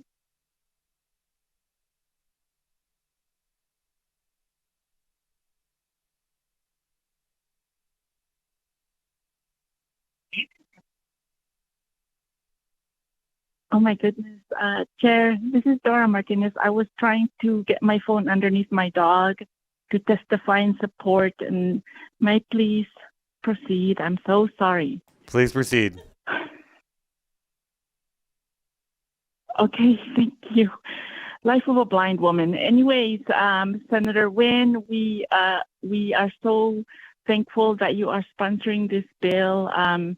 My name is Dora Martinez, and I do represent the Nevada Disability Action Coalition. And we have a foster person, a child who is aged out, and she's staying with us. And Dr. Titus, don't worry, I did a quiz her on how to get her license. I did not drive. Don't worry, you're safe in the road. And we thank you so much we hope that you all pass this bill. Thank you, Senator Wynn.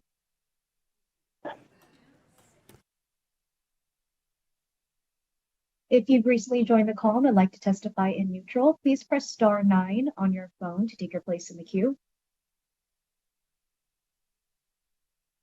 Chair, there are no callers in neutral. Thank you so much, Senator Wynn. Thank you. It couldn't have been better timing. I did not plan for this. Obviously, this amendment came very late, but the idea and the fact that we had people here that actually administer this LifeSet program that just happened to be in the audience that were able to come in and give real life experience about how this program is just life-changing. And I just want to be clear. I think that the counties and people will continue to reach out to find additional grant funding. Even the funding that we're asking for today does not cover every single child in extended foster care. And I think ultimately that would be the goal. I think at the end of the day, it would cost savings if we had those personal one-on-one in-person interactions with these young people who often are dropped off at the time they turn 18. And this would give them the support that a lot of us had, and if we didn't have it, I think we can all recognize that it would be helpful if we had those things while we were entering into young adulthood between the ages of 18 and 22, and honestly beyond that at this point. So I appreciate your consideration, and thank you, and hopefully I can count on your support of this bill. Thank you. Thank you so much. At this time, I will go ahead and close the hearing on this bill and move on to our next one. We are going to open the bill hearing on Senate Bill 306. This bill revises provisions relating to mental health services for children, and I will go ahead and invite Senator Cruz Crawford when she's ready.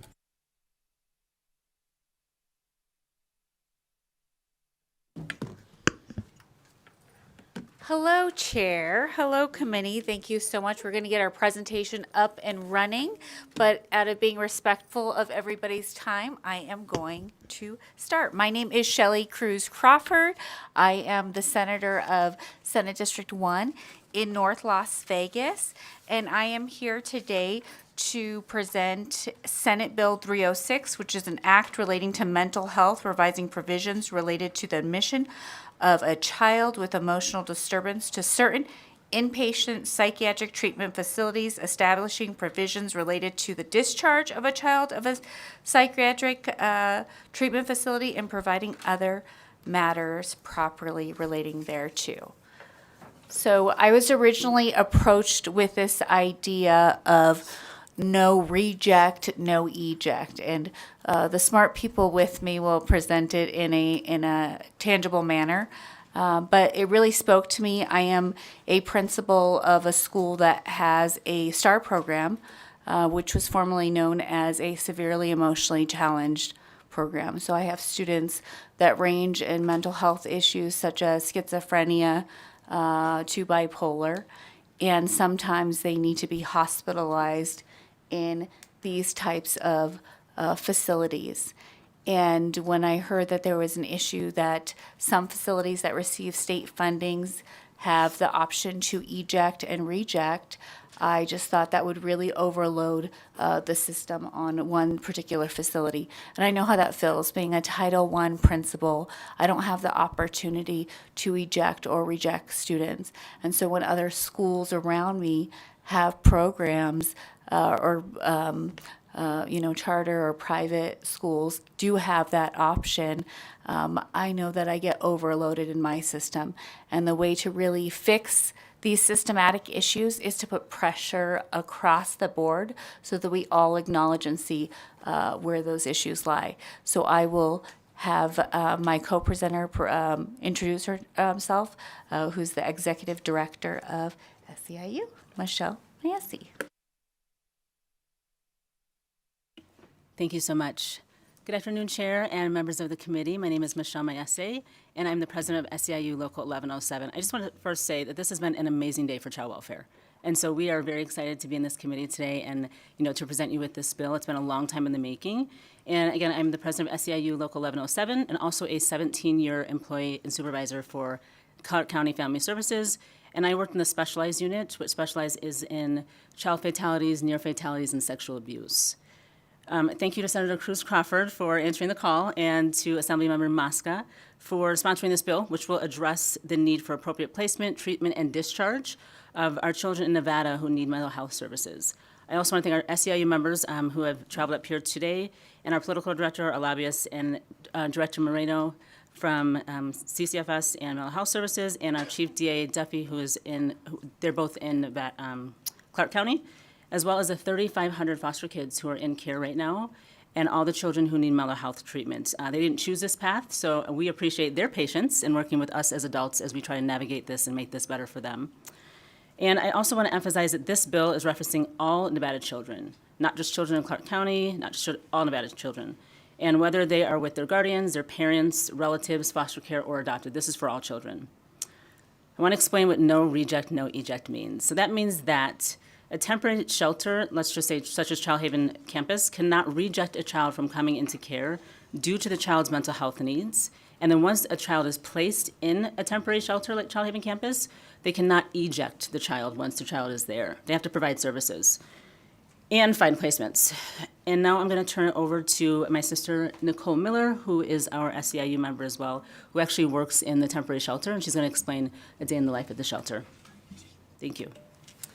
Good afternoon, Chair, Vice Chair, and members of the committee. Thank you for hearing our bill today. My name is Nicole Miller. For the record, it's Nicolemiller. I am a 20-year member of SEIU and have worked for Clark County Family Services for 20 plus years. I work 5 days a week with our abused and neglected babies, youth, and teens on the Child Haven campus. Child Haven is an emergency shelter for abused and neglected children ages 0 to 18.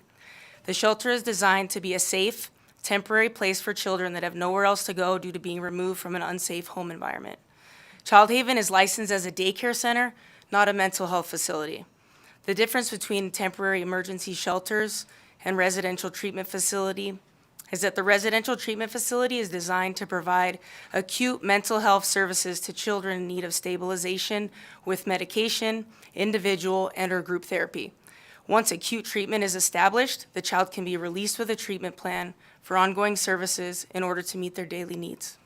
Our temporary shelter, such as Child Haven, can't provide the services children need for stabilization and mental health care. When children arrive at our temporary emergency shelters, we are unable to diagnose or manage their ongoing mental health issues. Children are being disrupted from foster homes and dropped off at temporary emergency shelters because their mental health needs can't be met safely in the home. When ongoing medication management and psychiatric care needs aren't established and ongoing, there is a gap in care until they are placed in a treatment facility and can be stabilized. We had a child that was transported to our temporary emergency shelter by paramedics. He was strapped to a gurney due to his violent tendencies. For this story, I will identify the child as Richard. Richard was 11 years old and he was approximately 5'3" and 200 pounds. He was diagnosed with mental health issues and he was also autistic. He was nonverbal and in diapers, and due to his physical aggression, his mom could no longer care for him. She refused to pick him up from the hospital, and upon discharge, he was transported to our shelter. Richard was dysregulated and violent. He attacked staff and other children if in his way. He was so upset at one point he charged the male staff and they fell through a glass window. Both Richard and our staff union member ended up at the hospital, and Richard came back to our temporary emergency shelter. Richard needed one-on-one care, thus taking care away from other abused and neglected children who were also subsequently impacted by this and endured secondary trauma. Richard's needs could have been better met in a residential treatment facility as opposed to our emergency shelter. This is just one story of many that we deal with.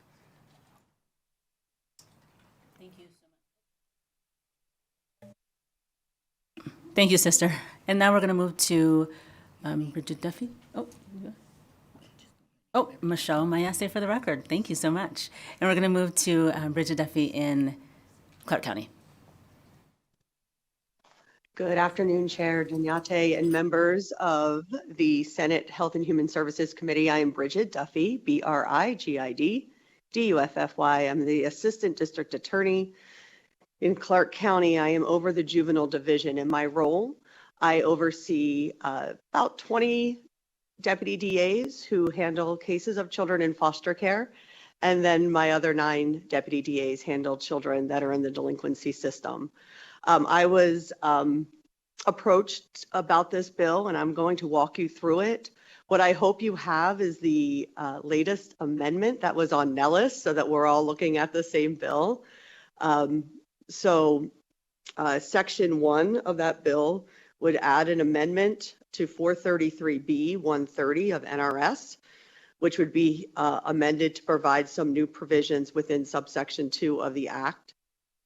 Section 2, subsection 2.1 adds new language stating that notwithstanding any provision under these 433B 320 or 330, and those are provisions that deal with children's mental health.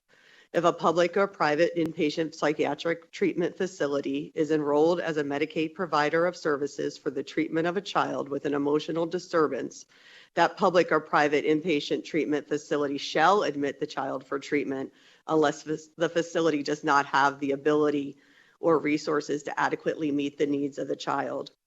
We would then be adding a new section to Section 2, amending 433B 130, which would require the administrator of the Division for the Mental Health of Children, upon an order of a juvenile court pursuant to 432B, which is our children in foster care, 62E, which are children's dispositions in juvenile delinquency, or an NRS 62D 180 to 62D 185, which are for our incompetent children, that they would accept those children and provide services to the child. A new section within 433B 130 would be if the court ordered pursuant to that subsection C that a child is in need of placement in an inpatient facility, the court shall order the administrator or the administrator's division designee to place that child into the facility for treatment within 30 days.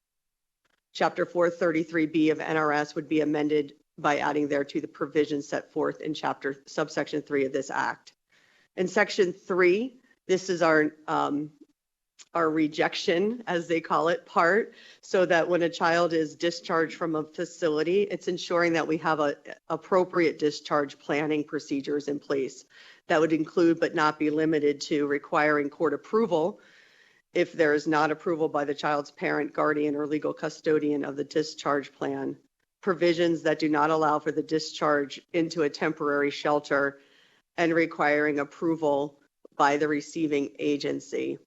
I'd like to just, on behalf of the Nevada District Attorneys Association, who I would put my support on for today, because when this bill was presented, I spoke around the state to rural, as well as Washoe and Clark, juvenile justice agencies, district attorneys, to discuss their experiences so that this committee knows this is not just a Clark County issue. This is an issue that we see around the state where children are in temporary shelters or in juvenile detention in need of residential treatment facilities, but the residential treatment facilities are not willing to take the children because they say they're too dangerous, and therefore our children just languish in these detention facilities or in our temporary shelters, which are only meant to be temporary shelters. That just causes trauma to other children. It causes injury to other children. It causes injury to staff. And it's not helping children get well. This bill would help the state to understand, and when I say the state, I mean the entire state, from counties to parents, everybody, to understand who is in charge of our children's mental health system. Because over the years, we've spent a lot of time talking about our adult mental health system, consent decree after consent decree, to mandate that adults are insured treatment in mental health facilities, but we don't talk about our kids. And a lot of times it's because our kids' cases they're confidential, they're hidden, press isn't showing up to courtrooms, we're not allowed to talk about specific cases because they're confidential. So nobody knows what's really going on. And what's going on is we have children that are in need of some help. They need help. And they're being left in facilities month after month after month without the appropriate help. So we need this legislative body to finally put an end to the question, who is the safety net for children's mental health? When a private facility won't take them, whose job is it? And that's what I think this bill says. It says 433B, it is the job of the state to be that safety net for our children and to provide those services. So I ask you to please consider passing 433B. I think we have some more amendments coming to Section 2 to work with some other stakeholders. And I thank you for your time and consideration and allowing me to walk you through this very important piece of legislation. I want to make sure before you can, I don't know if you have any, why don't you go first and then I'll ask my question.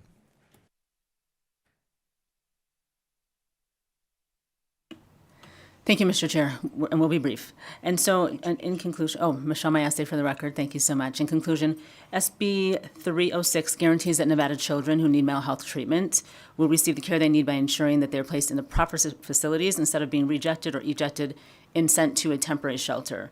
This will also restore the working conditions at Child Haven and other temporary shelters by reducing the number of children in the shelters and allowing staff to provide the adequate care that is needed there. SB 306 will not only guarantee that our children in Nevada receive appropriate mental health care they need, but this bill will also give the availability to partner together as agencies to make sure that a DIS plan charge is appropriate.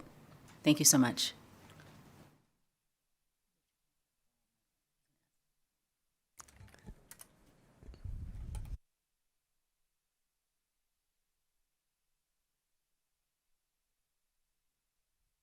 I think you're about to answer my question.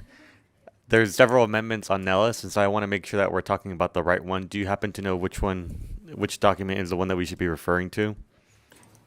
Michelle Cruz Crawford for the record. Bridget, can you go through what amendments we should be? Is it the one that says submitted by SEIU SB 306 that starts with section 1 and then section 2 and then it goes through the breakdown? It just seems like there was one and then there was a more like extensive one.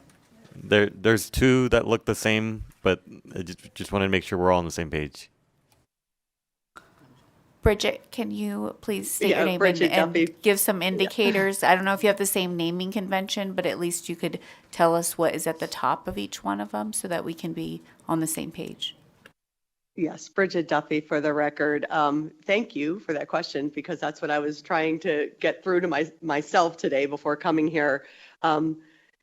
My understanding is the current working amendment has submitted by SEIU at the top. It starts with a green section 1, chapter 433B.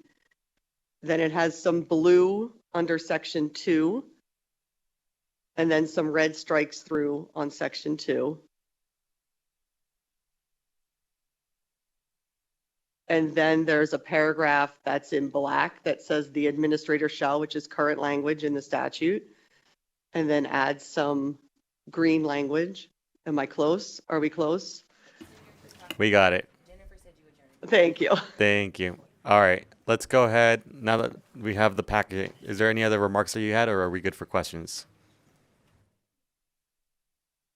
Thank you, Senator Cruz Crawford. For the record, I just want to say we did have so many amendments because we work so well with stakeholders. We wanted to make sure we got everybody on board. So thank you. We will turn. We're ready for questions. Thank you, Senator Titus.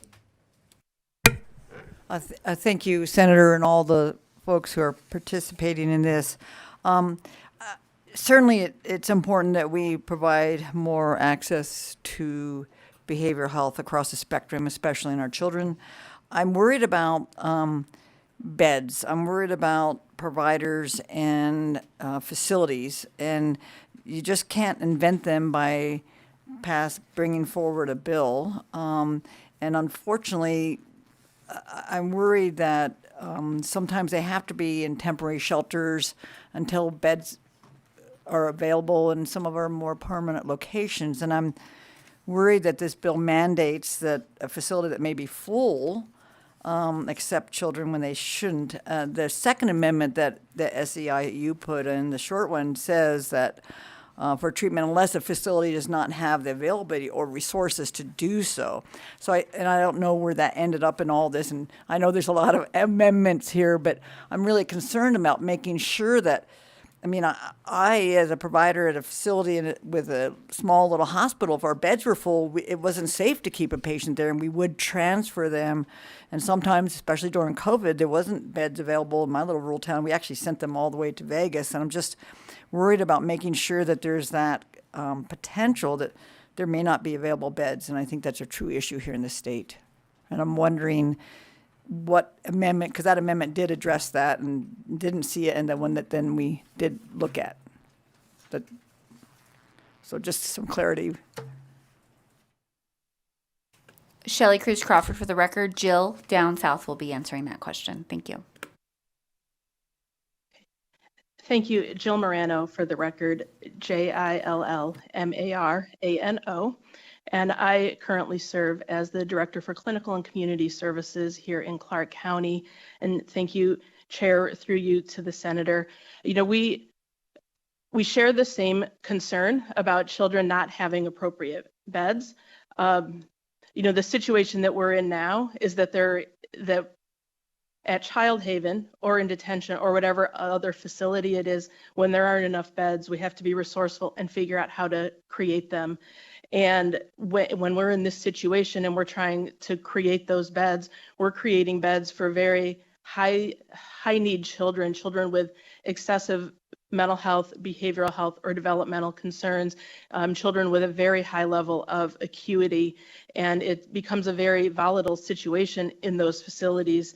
And, you know, it's a struggle for us. You know, today there's 102 kids in Child Haven today. But if an acute child comes in and every acute hospital has declined that child, we have to figure out how to maintain an appropriate level of supervision for a child that is suicidal. And what we do know with our facilities, and in particular some of our state facilities, their census are much lower. And they do have more availability and more clinical services and more treatment services for these children than we have in our facilities. And I think the other key thing to note in this bill is that it does say a 30-day time for placement, so that does give time for planning. It does give time to figure out discharge plans. And of course, we would work very closely if we had, say, another child in one of those beds that was ready for discharge. We would work on figuring out that discharge plan because we do want to make sure that our kids are in appropriate placements. Thank you so much. Any other questions? Senator Lang. Thank you. So in your role, Senator Crawford,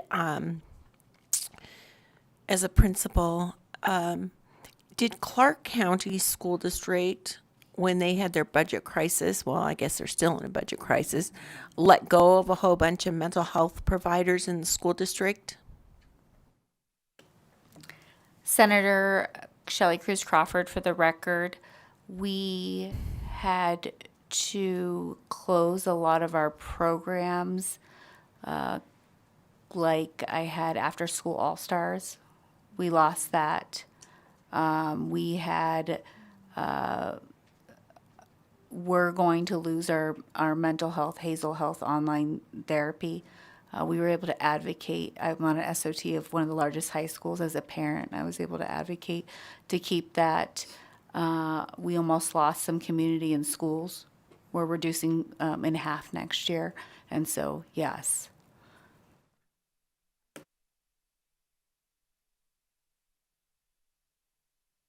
Okay.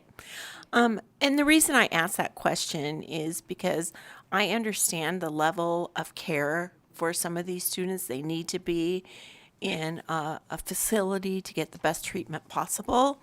But we're in a school situation, and it probably happens around the state. Those kids could be served prior to going into a long-term care kind of situation. And so I just am trying to figure out the responsibility between the schools, the school districts, and the next step, which is a long-term care. And if anyone can respond to that, I'd be really appreciative.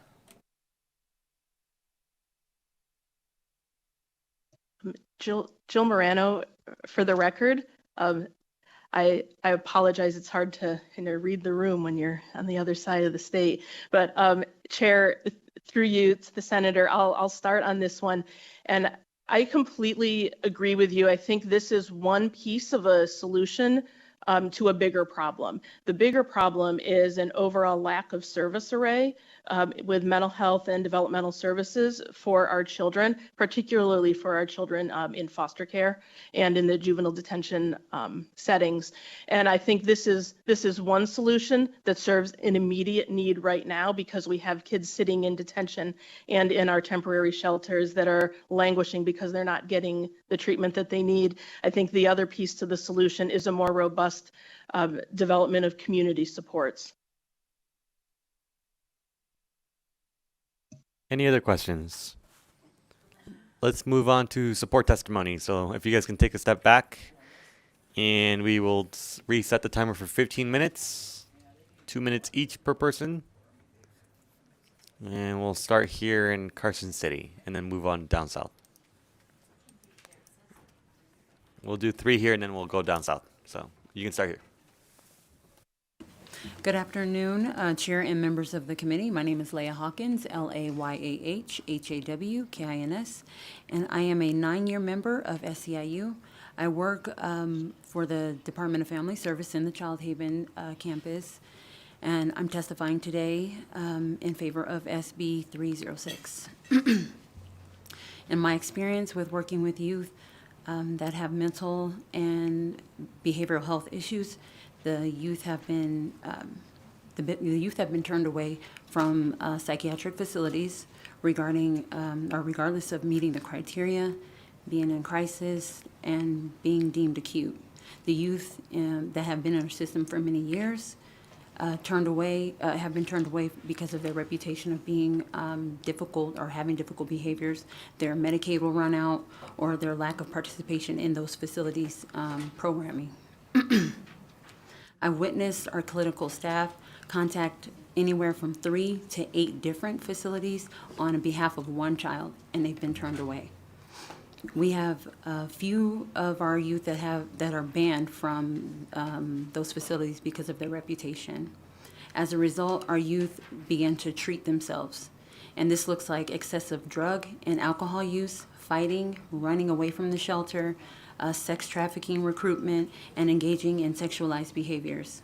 These youth then become disruptive, violent, attacking staff and other youth. This re-traumatizes our youth and that reside in the shelter. Our temporary agency is sheltered as our temporary emergency shelter is licensed as a daycare facility, and we don't have the resources or services to support this population. I am asking Chair and members of the committee, please vote in favor of SB 306 and help these facilities to provide our youth with the services that they need to become productive members of society. Thank you. Hello, my name is Mackenzie Lee, Makenzie. Last name is Lee, Lee. I'm a dedicated senior family service specialist with 25 years of experience in mental health. 20 of the last years is in adolescent care, temporary shelters, residential treatment centers, and acute mental health. Numerous children have returned to the community without their mental health needs being met. No aftercare services set in place, therefore, the child regresses and returns to her original setting that caused the initial issues for hospitalization. Due to traumas, unmet needs, and ongoing issues, they're placed on a list as DNA do not admit list. All local mental health facilities in working unison with one another. The child's needs to continue to be unmet, and then they're placed in temporary shelter. I'm in favor of passing SB 306 is vital in providing adequate care of our adolescent community. Addressing these needs allows the youth to live a prosperous and productive, be a productive member of our society. Thank you. Good afternoon. My name is Corey Cook. Good afternoon, Chairman and Committee. My name is Corey Cook. You can spell that Korey, last name Cook. I'm a 10-year SEIU member. I work for Clark County, worked in the residential treatment, not in the residential treatment center, I'm sorry, emergency shelters. I've got 25 plus years working with child welfare. I've also worked with as a psychiatric caseworker and also as a family service specialist, basically like a caseworker. I've seen the whole engine on how it works when it comes with kids being ejected or not accepted into those facilities, written referrals for the hospitals, and they reject them. I can pinpoint when they do it. It's always after they've been seen more than 2 times. 2-3 times, they start to reject them. Not on beds, they're rejecting them because they don't want to deal with the behaviors. I'm in support of this bill wholeheartedly. SB 306, I think, is going to destroy a lot of those issues that we've had in the past, and it's going to get basically our children moving in the right direction when it comes to taking care of their mental health as they get ready to age out. I have kids right now that's on campus right now with us.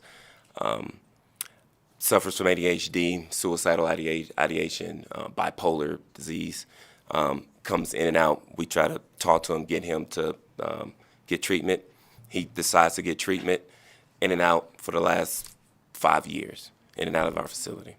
Finally got treatment, went the first 2 times, came back, suicide ideation, same thing again, and he does not get accepted. That kid right now is 17 years of age. He is about to be out. I told him we got to keep pressing forward on getting this mental health done before you turn 18 and get too old where you're not able to, where you basically, as we get older, we get more stubborn. We don't want to do those things anymore. Let's get it done now. But if he keeps getting rejected, we're not going to see any results for our young youth. So I'm wholeheartedly in support of this. Thank you.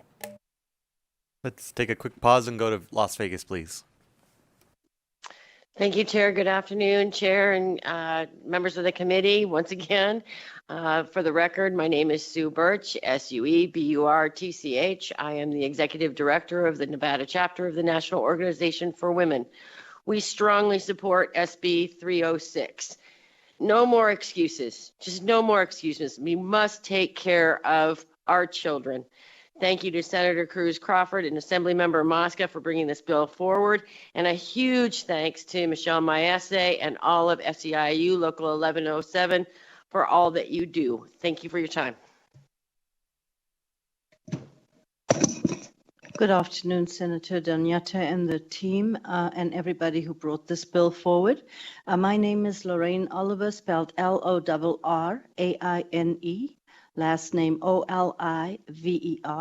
I'm a retiree member of SEIU, and I've had many opportunities to sit with SEIU members who are actually working in this field. I believe that as my trade, by the way, is I'm an RN, I'm a nurse, and I've had many times when I've had to work with children who are in custody here or there or having care. I believe that all of us as adults should stand forward for the best of our kids. When I listen to my colleagues at SEIU, I hear this.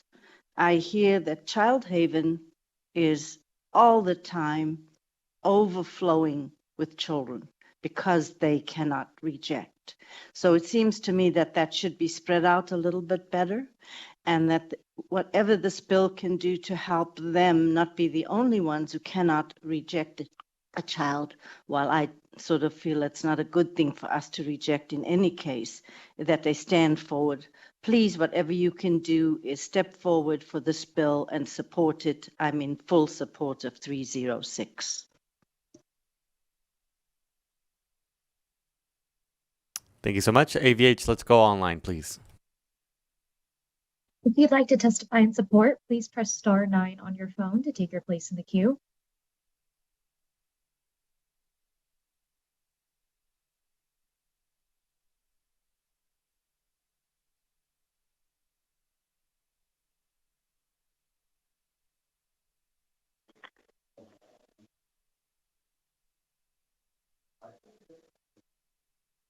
Caller, you may begin. Hello?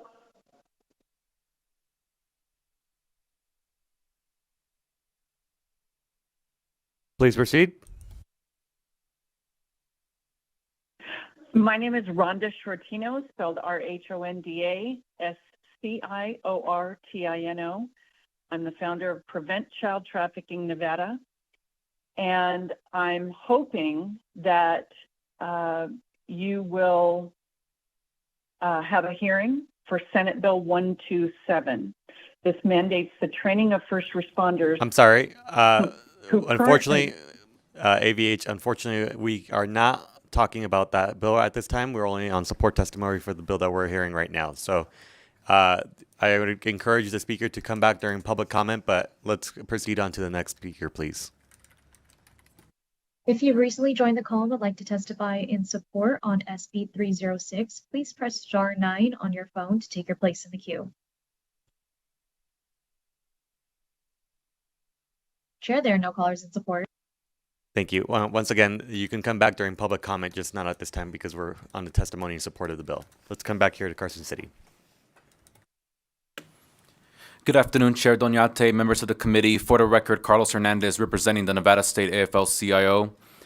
Nevadans' children deserve care that is safe, stable, and compassionate.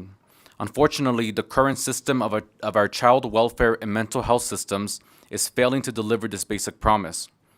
Under the current system, mental health facilities have the ability to eject children at any time without being required to place them in a safe and appropriate alternative facility.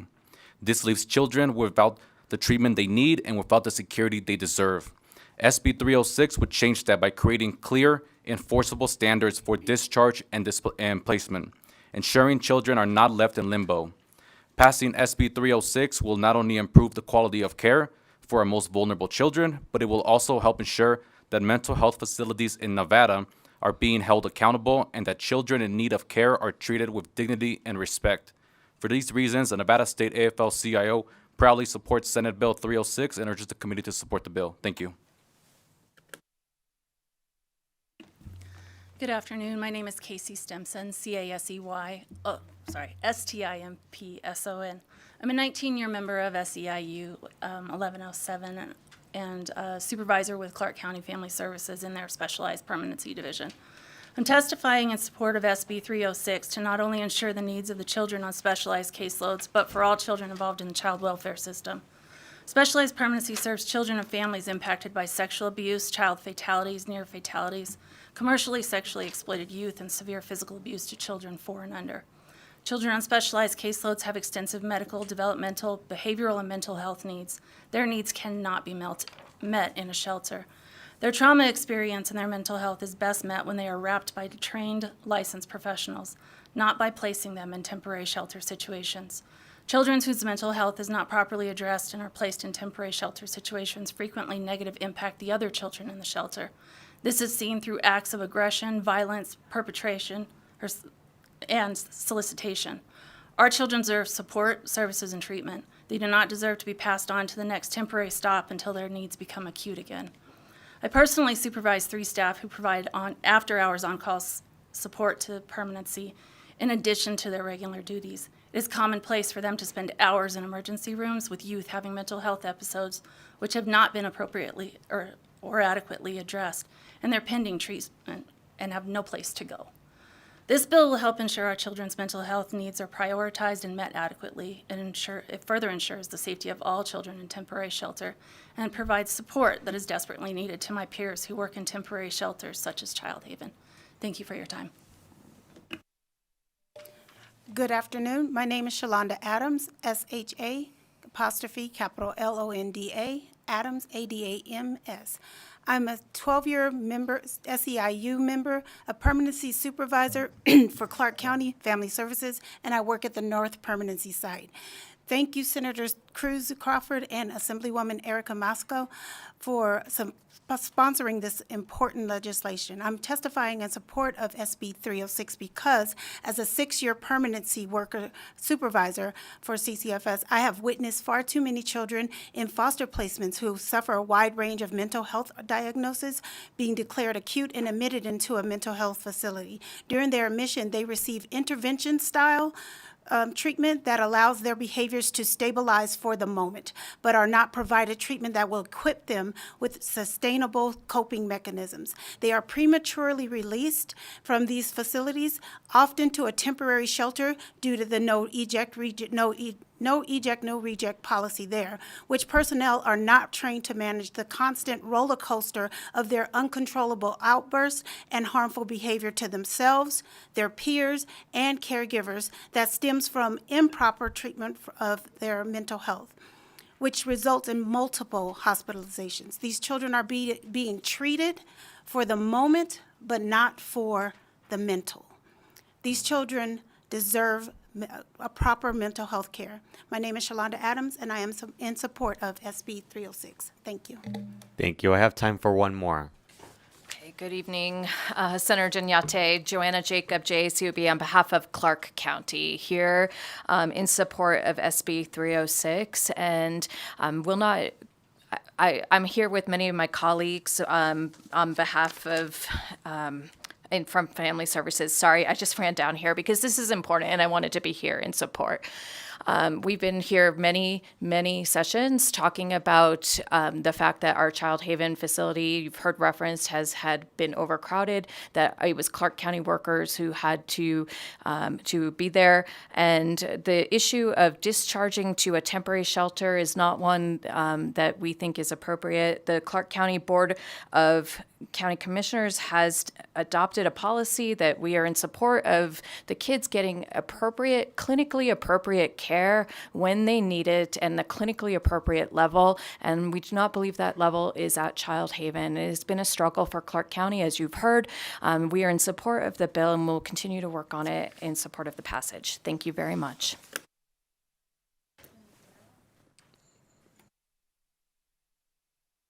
Unfortunately, we're at time. But obviously, you can send your testimony in writing. Thank you. Let's move on to testimony in opposition. If you would like to testify in opposition to this bill, please come forward. I don't see anyone here or in Las Vegas. AVH, is there anyone online? To testify in opposition, please press star 9 on your phone to take your place in the queue.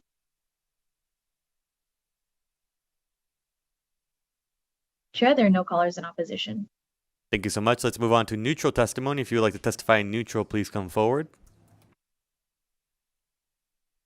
And we'll start here. This is Maximilian Lowe for the record again, LOWE.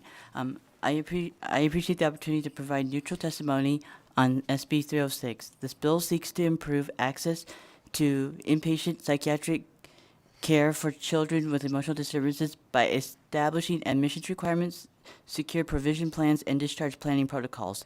Ensuring that children receive timely and appropriate mental health care is a critical issue. While SB 306 aims to enhance accessibility and continuity of care, it is important to consider the capacity and resource limitations of facilities trusted with these responsibilities. Also, there should be also a provision for alternative outpatient, home, and community-based service providers providing treatment in the least restrictive environment. Additionally, collaboration among providers, families, and policymakers will be essential to successfully implement these measures without overburdening the system. I encourage the committee to carefully evaluate both the benefits and potential challenge of this bill to ensure that it is effectively meets the needs of Nevada's children while maintaining a sustainable mental health care framework. Thank you. Good evening, Chair, members of the committee. My name is Kyra Morgan, KYRAMORGAN, and I serve as a medical epidemiologist for the Division of Child and Family Services. Today I want to present some information related to Nevada's only state-operated residential psychiatric hospital for children and adolescents, and that is Desert Willow Treatment Center. We have a total of 44 beds, 32 of which are residential, and 8 of those are pediatric. In 2023, we served 65 youth in our residential unit, which was a 44% increase from 2022, and it marked the highest volume that we've seen in the data that I reviewed for the last 8 years. We do see youth readmitted several times. In fact, we had a youth in 2023, it was their 6th admission to Desert Willow Treatment Center. Median length of stay was just under 4 months, and 80% of our youth are covered by Nevada Medicaid. These are very complex cases who have overlapping needs. The most common primary diagnosis categories were persistent mood disorders, major recurrent depressive disorders, and reactions to severe stress and adjustment disorders. 53% of youth had documented or suspected intellectual or developmental disabilities, and 18% had a secondary diagnosis of attention deficit hyperactivity disorder. It is becoming increasingly common for youth to be in state custody at their time of admission to Desert Willow. 38% of youth were in state custody in 2023 when they were admitted.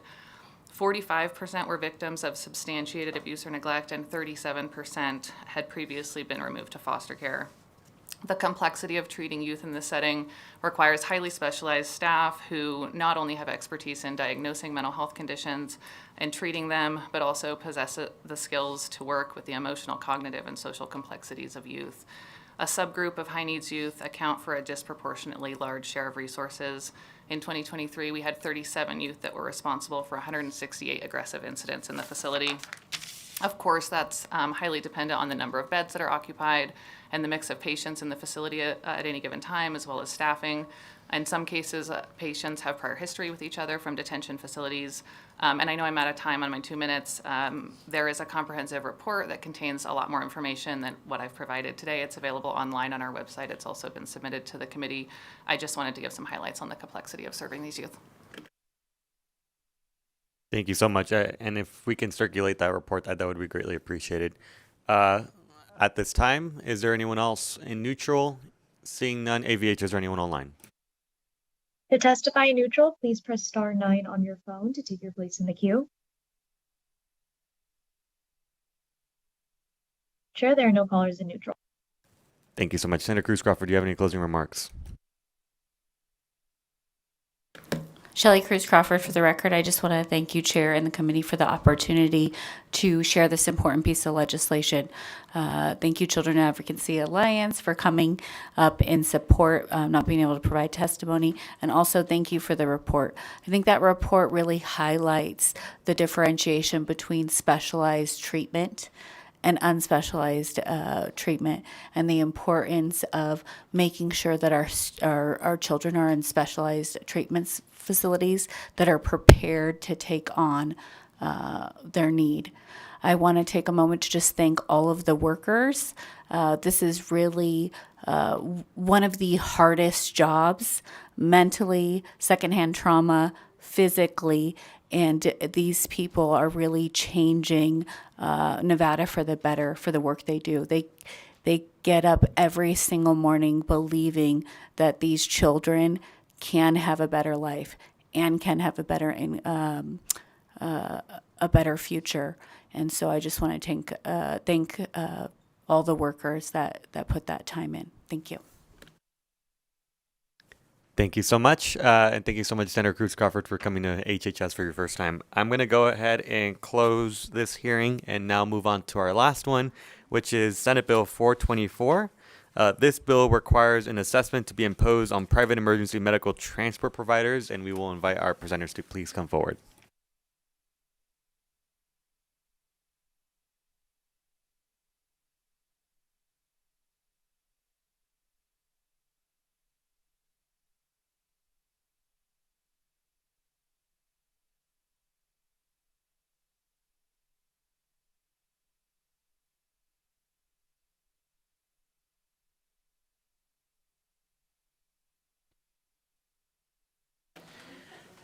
Thank you, Mr. Chairman. My name is Brian McAnallen, BrianMcAnallen, here today representing the Nevada Ambulance Association.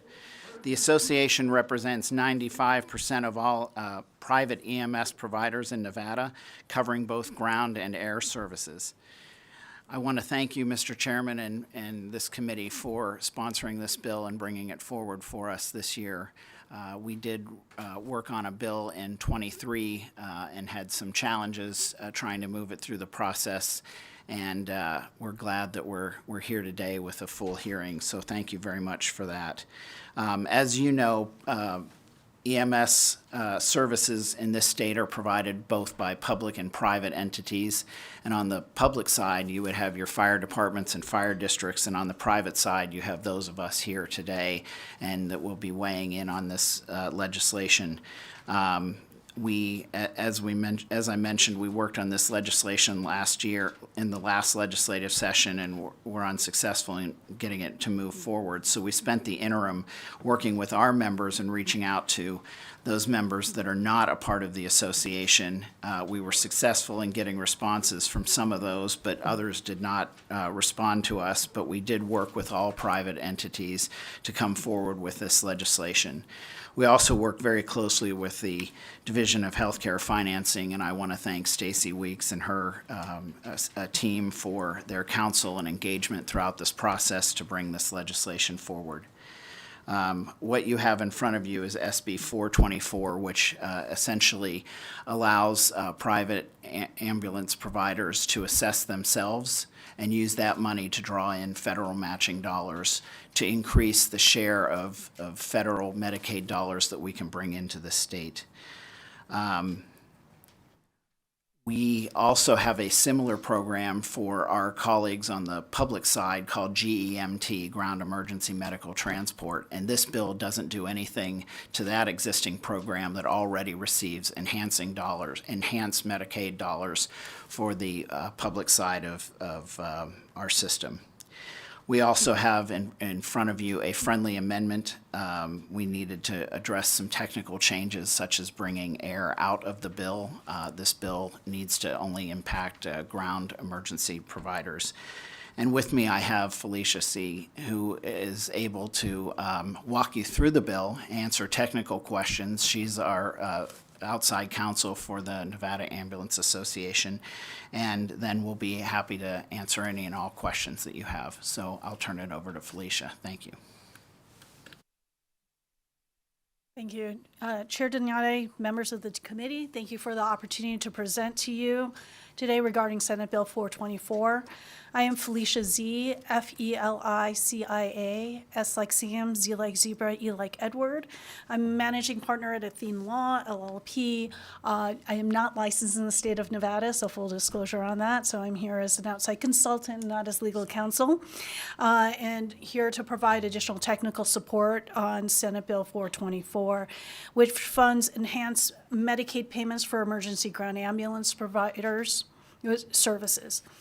As you are aware, the Medicaid program provides healthcare services to approximately 21% of Nevada's population. It's children, pregnant mothers, seniors in nursing homes, and individuals with disabilities.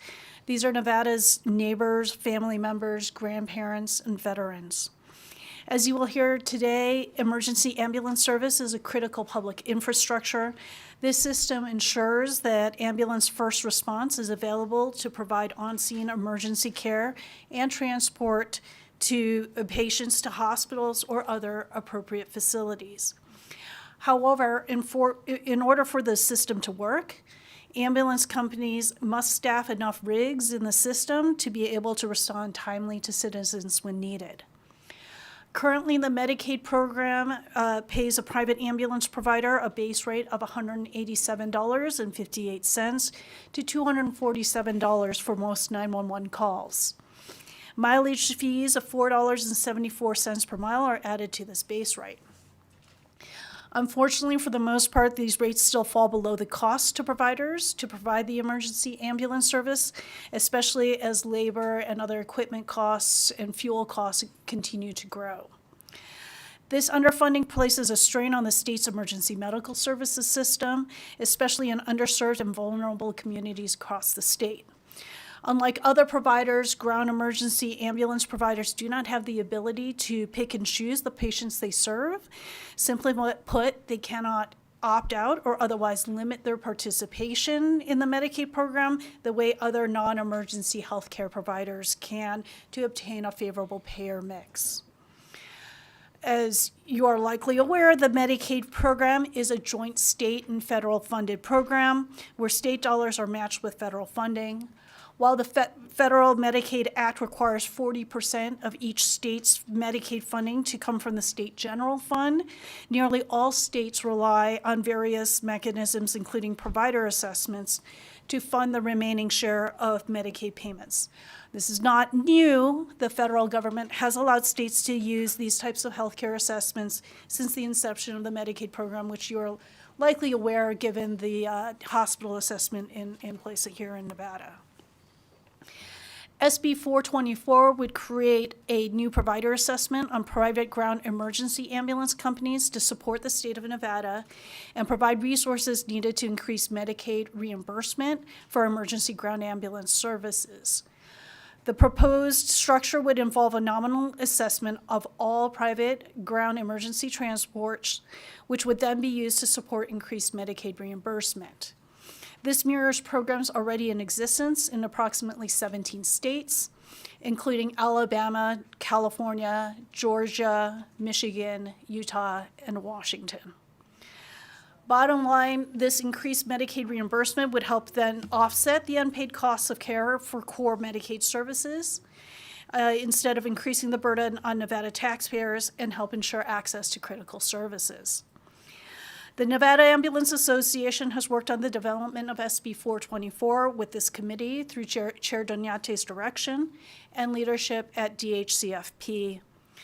And here I'll provide a summary of the provisions of SB 424. Section 3 defines the account to improve emergency medical transportation quality and access, which is created by Section 7 of the Act. The proceeds of that assessment and any interest and income earned on the money in the account are to be credited to that account for the purpose of this enhanced reimbursement program. Section 7 authorizes the use of the money in that account to be used for enhanced payment rates to private ground emergency medical transport providers, funding to DHCFP for various public health functions, and for the administrative costs of implementation. Section 4 defines the term emergency ambulance services. As Mr. McAnallen has mentioned, we have proposed a friendly amendment to this definition to ensure that the definition of emergency ambulance service matches the definition used by the federal government. And part of that is to ease the process for implementing such a program. In this case, then there would be no prior federal approval required for the imposition of the assessment, because the assessment would be imposed uniformly on all emergency ambulance services. We also have provided a friendly amendment, as Mr. McAnallen mentioned, to exclude air ambulance services, as the state is not authorized to impose an assessment on air ambulance services under federal law and preemption. Section 5 limits this program to private emergency medical transport providers, as public emergency medical transport providers already receive enhanced Medicaid payments through a separate program. Section 6 authorizes DHCFP to impose an assessment equal to a percentage of net revenues earned by private emergency medical transport providers, subject to ceilings set forth in federal law and also a statutory ceiling that we've put in an attempt to be conservative in terms of historical limits on the amounts of assessments that have been permitted. It further authorizes DHCFP to collect data from private emergency medical transport providers so that it can ensure that it properly establishes the program. In addition to setting up the account, Section 7 authorizes DHCFP to utilize the proceeds of the assessment to increase rates of reimbursement to private emergency medical transport providers using any or all of 3 mechanisms in either the fee-for-service program or through managed care. It limits the assessment revenues that may be used for DHCFP for non-Medicaid rate purposes to 10% of the total proceeds of the program. Section 8 authorizes DHCFP to establish administrative penalties and impose other enforcement actions against private emergency ambulance providers, and that is reinforced by provisions in Section 11 of the Act, which was added based on discussions with DHCFP leadership as to the kinds of mechanisms they needed in order to ensure compliance. Section 9 gives DHCFP certain flexibilities in implementing the Act to the extent necessary to obtain federal approval. Now more than ever, those kinds of flexibilities are important so that we can address any issues that may change, any new changes that may come about in federal law. The Nevada Ambulance Association has developed this proposal with outreach to all private 911 ground emergency medical transport providers in Nevada. Based on its preliminary modeling, NAA estimates that the state would collect approximately $4 million in assessments to support over $12 million in enhanced provider payments. The proposed legislation outlines that 90% of this money will be used to fund enhanced payments for private emergency ambulance services, which we believe will help protect access to care in the most vulnerable communities. So we appreciate your support and thank you for your consideration of SB 424. Thank you so much. Committee members, do we have any questions? Senator Titus. Thank you for being here. I appreciate the presentation. Can you tell me, you're a Nevada Ambulance Association, and you're an association of private ambulance companies. Yes, Senator. How many Mr. Chairman, members that's do you correct. have? We have approximately 11 members total. You have 11 members. Yes. And how many private ambulance companies are there in this state? I don't know the answer to that question. I can respond in part. We were, in our discussions with leadership at Name for the record, by the way. Oh, sorry, Felicia Z. Do I have to spell it? Thank you, Chair Donate. With correspondence with leadership at DHCFP, we did get a list of all of the entities that they thought may be providing private emergency ground transportation. We did reach out to all of them. That we could substantiate were providing emergency medical transportation. There were a number of those that we either determined were public entities or, to our knowledge, were not providing emergency transportation. They were providing transportation on a non-emergency basis. So an attempt was made to outreach to all of those entities. I apologize, I don't have the list in front of me, but I want to say that we had reached out to another 10 or 12 entities. So all 11 members of your association support this? Mr. Chairman, Senator Titus, Brian McAnallen, for the record, yes, they do. And so we don't know how many private ones are out there that didn't respond to you, but it would be good to know, and I'm sure somewhere because they have to have a license somewhere, so that information is important. We know from a pattern that in the healthcare system, the hospitals that have joined as providers, that there are winners and losers in this type of program. That the higher rate of reimbursement, some facilities did lose that. Do you have any idea, based on other programs, what that would look like in the ambulance world? Chair Donate, Senator Felicia Z. So we have, I've been involved with the establishment of these programs in various states. This is a very different program than a hospital program because with emergency ambulance, particularly when you're taking 911 calls, it's essentially a lottery, right? So typically speaking, most 911 providers are treating a minimum number of Medicaid enrollees. As a result, in a number of the other programs that we have been involved with, while there's no guarantee, direct or indirect guarantee, that providers will be made whole, for the most part, we are not aware of any significant losers. And the part of that has to do with the nature of the 911 system and the distribution of Medicaid enrollees throughout a state. And may I continue? So this reimbursement would be strictly for those services that are by a private ambulance that are taking Medicaid patients, correct? And the reimbursement would be only for the cost of the Medicaid transports, correct? Chair Donate, Senator Felicia Z. Again, the assessment is imposed on all transports, but the enhanced reimbursement is only for Medicaid transports. Correct. And you're looking based on this, unless it's been amended, Section 6, which you clearly went through the sections, but on Section 6, you talk about the percent, and this is based on net revenue. So these are billed charges for across the board, your private services and Medicaid patients that then you get that reimbursement for. I just want to make clear that you're going to be paying on a net bill, which we know you don't necessarily get that.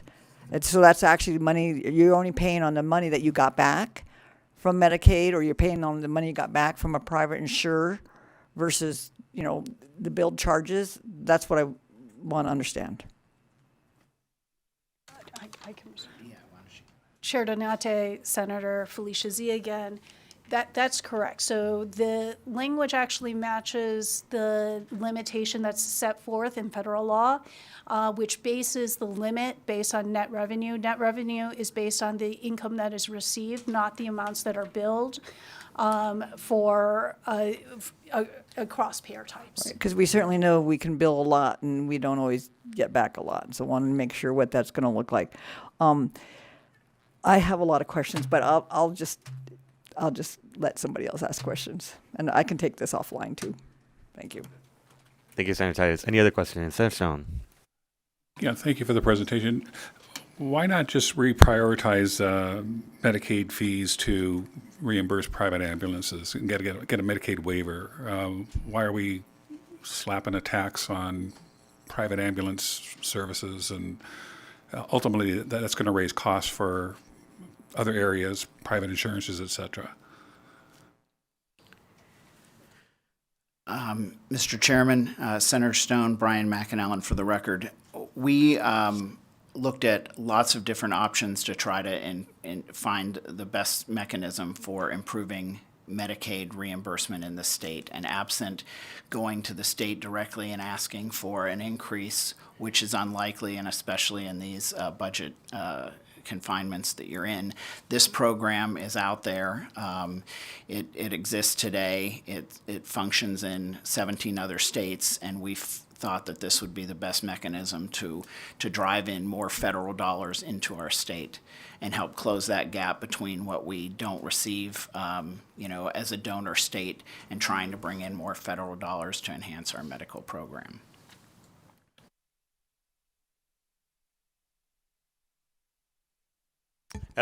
Any other questions? Senator Titus, do you want to take another stab at it? Bite of the apple? Thank you. I appreciate it. I do. And not to belabor the point, I'm very concerned that we're making decisions based on 11 companies when we know at least there's 10 plus out there that didn't respond or participate. So I have big concerns about that. I share Senator Stone's issues, and I'd really like to, I think, hear from Stacy Weeks and the department on what this looks like, if you don't mind, and if Miss Weeks doesn't mind.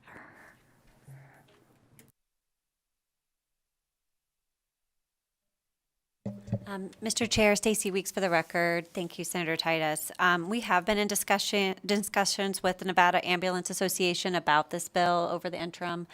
I think we'll have to, obviously, if it passes, move forward in implementing it. I think you're right. With any tax, there's always winners and losers. I think not being a taxing entity, it does create challenges for us often in terms of operating a tax, but we are doing it now for hospitals. So, we would take a similar approach. Same with skilled nursing facilities. We would take a similar approach to implementing this bill. This bill does include an assessment fee that we would use as part of the revenues we would use to help fund a vendor. We currently use Mercer to operate our programs, and we probably would continue that work. I have seen some of the analysis about the value of the program. To getting back to Senator Stone's question, it does give us state revenue to increase rates that we don't have today. And so I think that is the value, and that's why the Ambulance Association is here today asking for this revenue. Follow up on that. So would you be able to provide us with some of those numbers and what that looks like?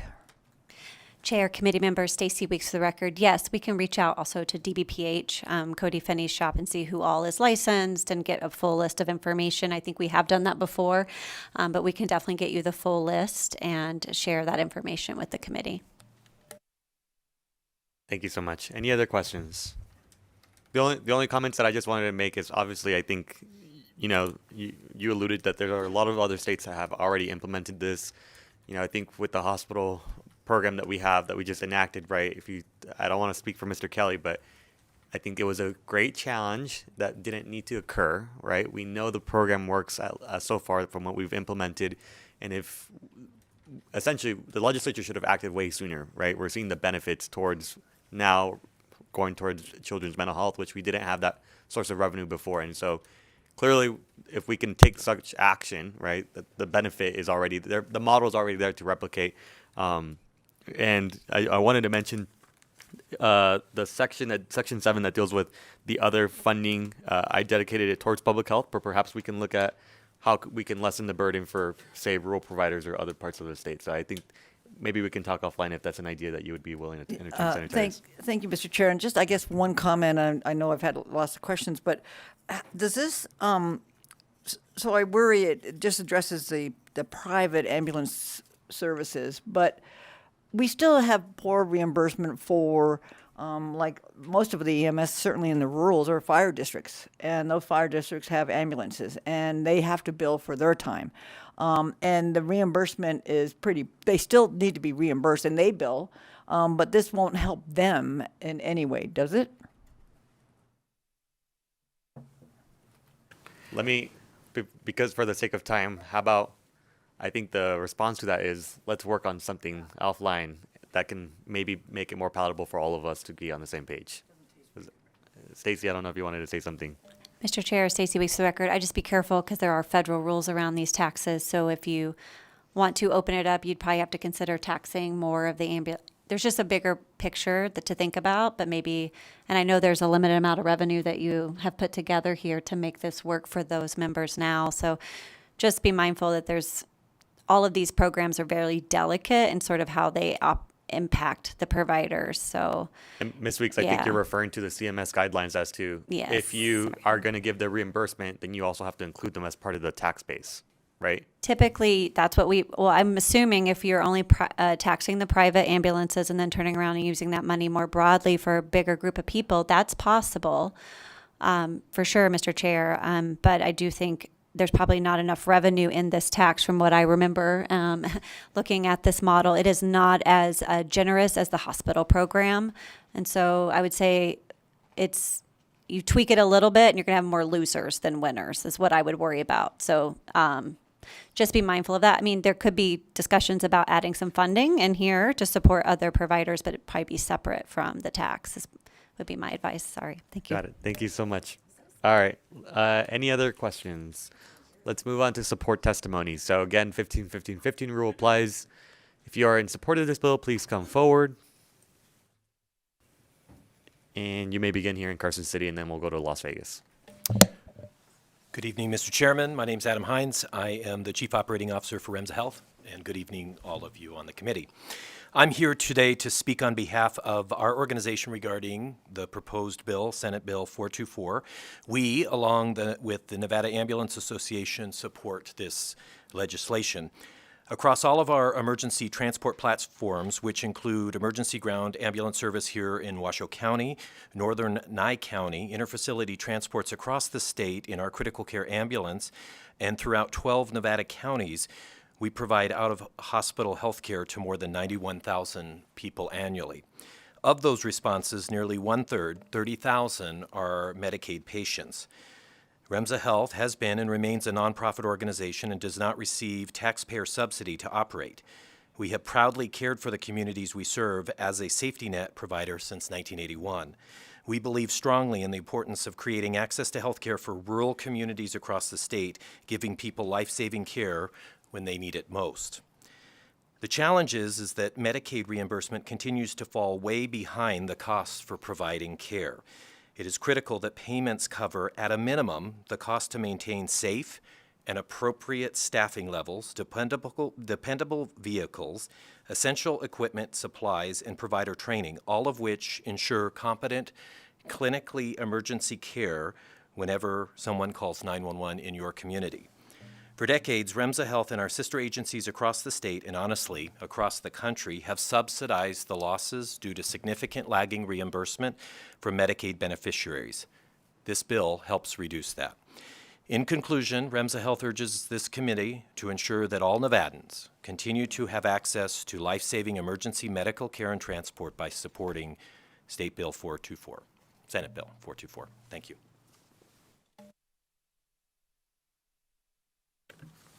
Good evening, Chair, members of the committee. Glenn Simpson, Community Ambulance. I'm here on behalf of Community Ambulance testifying in support of Senate Bill 424. I've had the opportunity to serve in EMS since 2004 in Southern Nevada, starting as an EMT and then continuing my work into management at Community Ambulance. Community Ambulance is a private ambulance provider responsible for more than 60% of the 911 call volume in Clark County and the exclusive backup provider for the city of Henderson. We're proud members of the Nevada Ambulance Association. We employ over 700 providers and operate 90 ambulances in our fleet. At any given time, we have up to 50 ambulances deployed in our community ready to respond to the next 911 call. On average, we respond to more than 350 calls for service each day and perform approximately 295 transports on average per day. Our services are available 24 hours a day, 7 days a week, 365 days a year. For emergency 911 calls, we are contractually required to respond within 12 minutes. This means we need to have enough ambulances positioned throughout our service area to ensure ambulances services are available no matter where the call may be, and even if ambulances are en route to or at a hospital. When calls come in from the Combined Communications Center to Community Ambulance, if we have the capacity, we respond to every call. That means the patients we serve reflect our communities in Southern Nevada. Over the last 5 years, the cost of operating an ambulance service has increased significantly. The greatest cost to our organization is labor, which has increased about 15% over the last 5 years for us. Our fuel cost has doubled over the last 5 years, and our professional liability insurance has increased about 30% over the last year. Medications and medical supplies have increased by about 30% in the last 5 years as well. A third of the communities we serve are covered by the Nevada Medicaid program. Unfortunately, the Medicaid rates fell short of covering our costs 5 years ago. Our last rate increase was July 1st of 2013. Proposed Senate Bill 424 would provide an avenue for Nevada to stop this trend. It provides much-needed enhanced reimbursement to private ambulance providers like Community Ambulance that will further our ability to continue to meet the needs of our communities. I thank the committee for introducing this legislation. Thank you so much, Mr. Simpson, and pleasure seeing you. Let's do one more in Carson City, and then we'll go to Las Vegas. This is Max Lowe for the record. I'm in strong support of SB 424. This bill is essential for improving emergency medical transportation services in Nevada by ensuring adequate Medicaid reimbursement rates for ambulance providers. Emergency medical transport is a lifeline for individuals in critical situations. However, many providers struggle to cover costs due to inadequate reimbursement rates, which threaten access to timely and high-quality care. SB 424 addresses this issue by establishing a dedicated funding mechanism to support ambulance services, improve public health education, and enhance emergency response infrastructure. By supporting SB 424, Nevada will strengthen its emergency medical system, ensuring that no one is left without the urgent care they need. I urge you to support this bill and prioritize the well-being of our communities. Thank you. Thank you so much. Let's go to Las Vegas. Good evening, Chair Dunyate and members of HHS. My name is Damon Schilling, SCHILLING, and tonight I am here representing myself as a former first responder of 22 years, proudly serving Las Vegas as a paramedic, and the former president of the Nevada Ambulance Association. I support Senate Bill 424. This bill creates a small assessment on private ambulance providers, which brings in more federal Medicaid funding. That money helps raise reimbursement rates and strengthens EMS, or emergency medical services, across the state. It helps ambulance providers by covering the real cost of care. It helps the state by bringing in more federal dollars without having to raise taxes. It helps first responders by giving them the tools, the training, and the support necessary. And most importantly, it helps Nevadans by ensuring faster, better emergency care when they need it most. We did have the opportunity, as the presenter said, in 2023 to try to move this, and unfortunately it didn't pass. And I see this as being a great opportunity for it. So I definitely urge you to help pass SB 224, as it is a smart investment in public safety and healthcare access. Thank you. Good evening, and thank you. My name is Kirk Schmidt, SCHMITT, and I will be representing American Medical Response here in Las Vegas. I will be brief. We stand alongside the Nevada Ambulance Association, the other providers who have spoken in support of SB 424. American Medical Response responds to approximately 110,000 requests for service in Clark County each year, and we result in approximately 73,000 transports each year. Of those, 30% of those transports the payer is Medicaid. We are proud to be a safety net provider for the underserved communities across Clark County and across our state, giving people the life-saving care when they need it most. The challenge, as you've heard today from the Nevada Ambulance Association and others, is Medicaid rate reimbursement continues to fall way behind the cost of providing care.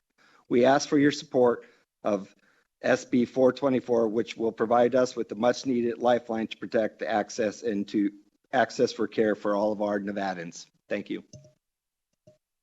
Thank you so much. Let's go online. AVH, is there anyone online?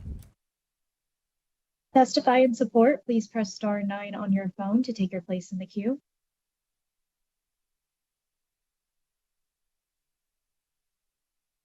Chair, there are no callers in support. Let's come back to Carson City. Please begin. Good evening, Chair and members of the committee. For the record, my name is Trevor Parrish with the Vegas Chamber. I'd like to echo the comments made by my friend, Mr. Schilling, but also I'd like to add that this assessment would provide a stable funding source to improve data infrastructure, which is vital and crucial to public health. By providing for this additional sustainability for ambulance services, SB 424 would also create a positive economic impact in our community by better serving our vital healthcare services. I'd like to thank the committee for your consideration of this measure, and also thank you to the Nevada Ambulance Association for the presentation. Thank you. Thank you, Mr. Chairman, members of the committee. My name is Tom Clark. I'm here on behalf of MEDEX Air One. MEDEX is primarily a fixed wing and helicopter ambulance provider. It's unfortunate that we cannot, from that perspective, participate in this program, but MEDEX Air One also provides ground transportation throughout rural Nevada. Elko, Winnemucca, Hawthorne, Battle Mountain, Ely is where their service territory pretty much goes. Going to you and through you to Senator Titus, a lot of the services that we provide are helping those fire agencies that have transport issues as well. You can imagine the vast highway system, there's emergencies everywhere. It really is a who can get there as quickly as possible kind of a scenario for most of rural Nevada. And there's a lot of hospital-to-hospital transport, too, where you don't want your fire service out of service in one county to get a patient from, say, Elko to Washoe or whatever. That being said, we very much support this particular bill.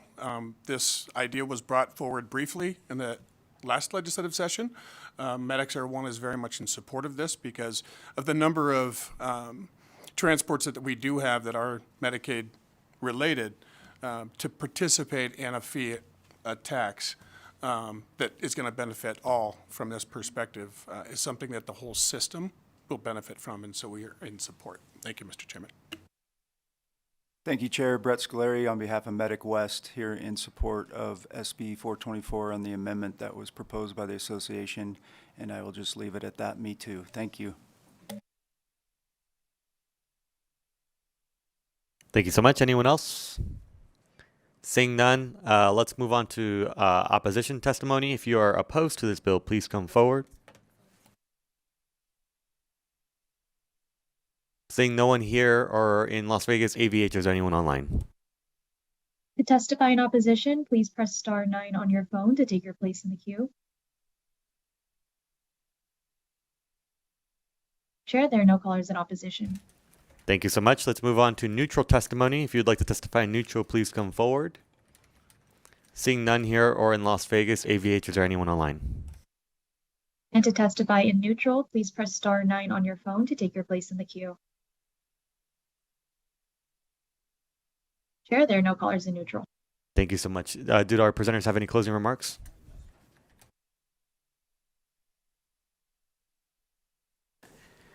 Senator Dunyate, Brian McEnallen again for the record. I just want to say thank you for introducing the bill, and we stand ready to work with you and the committee members on any improvements that you see necessary, and we'll move it forward. And thank you for your time tonight. Thank you so much. At this time, I'll go ahead and close the hearing on Senate Bill 424, which brings us to our last agenda item, which is public comment. So if there's anyone that would like to provide public comment, now would be the time here in Carson City or in Las Vegas. Again, the 2-minute limit is for the public comment. Let's go to the phone lines. AVH. If you'd like to participate in public comment, please press star 9 on your phone to take your place in the queue.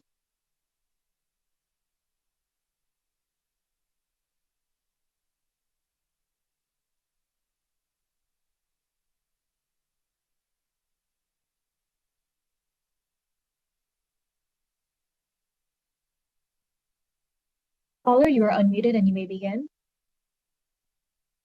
Hi, good evening, and thank you, Chair Donate and members of committee. My name is Tina DeCola, spelled Tinadecola. I am recently retired from Las Vegas Fire and Rescue after 22 years in the dispatch center. 9 years ago, I took a 911 call from a trafficking victim, and it changed my life. I found out at that time that there was no training for dispatchers and very, very minimal training for fire and EMS, which compelled me to put together training for Southern Nevada. This training has been very successful. Clark County, Henderson, and Las Vegas Fire have had successful recoveries of juvenile traffic victims on routine medical calls. I've received much support from fire agencies, private ambulance companies, and NGOs. Dispatchers play such a vital role, and sadly, not all agencies are doing the training consistently. And it's, to my knowledge, not being offered to my partners in Northern Nevada. Mandated standardized training not only prepares us, protects us, but it saves lives.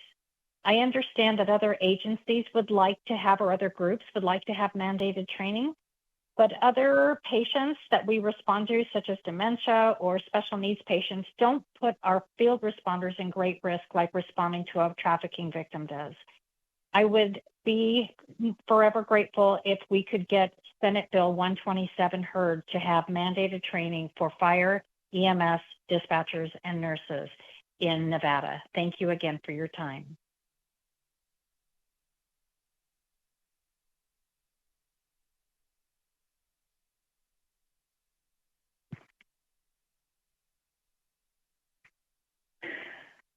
This is Rhonda Shortino again. I'm so sorry. I'm such a newbie at this. I'm with Prevent Child Trafficking Nevada, and I'm in here trying to comment to encourage you to please have a hearing for Senate Bill 127 that Ms. DeCola just spoke of.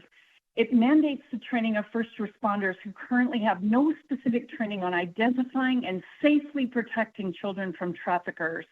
It will save the lives of children who are being trafficked. Traffickers are much more likely to call EMTs or firefighters than they would police. Yet many first responders are not trained to protect child victims or to protect themselves in those dangerous situations where they receive that call. First responding agencies are in support of SB 127. Unions of first responders are in support of SB 127. There's no cost to this bill, and first responders who have completed this training have reported having identified and rescued children from situations that they would not have previously recognized as trafficking. So on behalf of Prevent Child Trafficking Nevada, a nonprofit organization, here in Nevada, trying to create a prevention model that can be replicated in communities throughout the United States, I ask you to please give us a hearing on SB 127.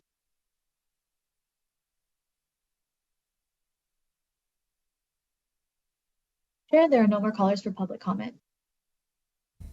Thank you so much. That concludes the items for today's agenda. I'm glad I got us out by 6:30, so saved us 40 minutes.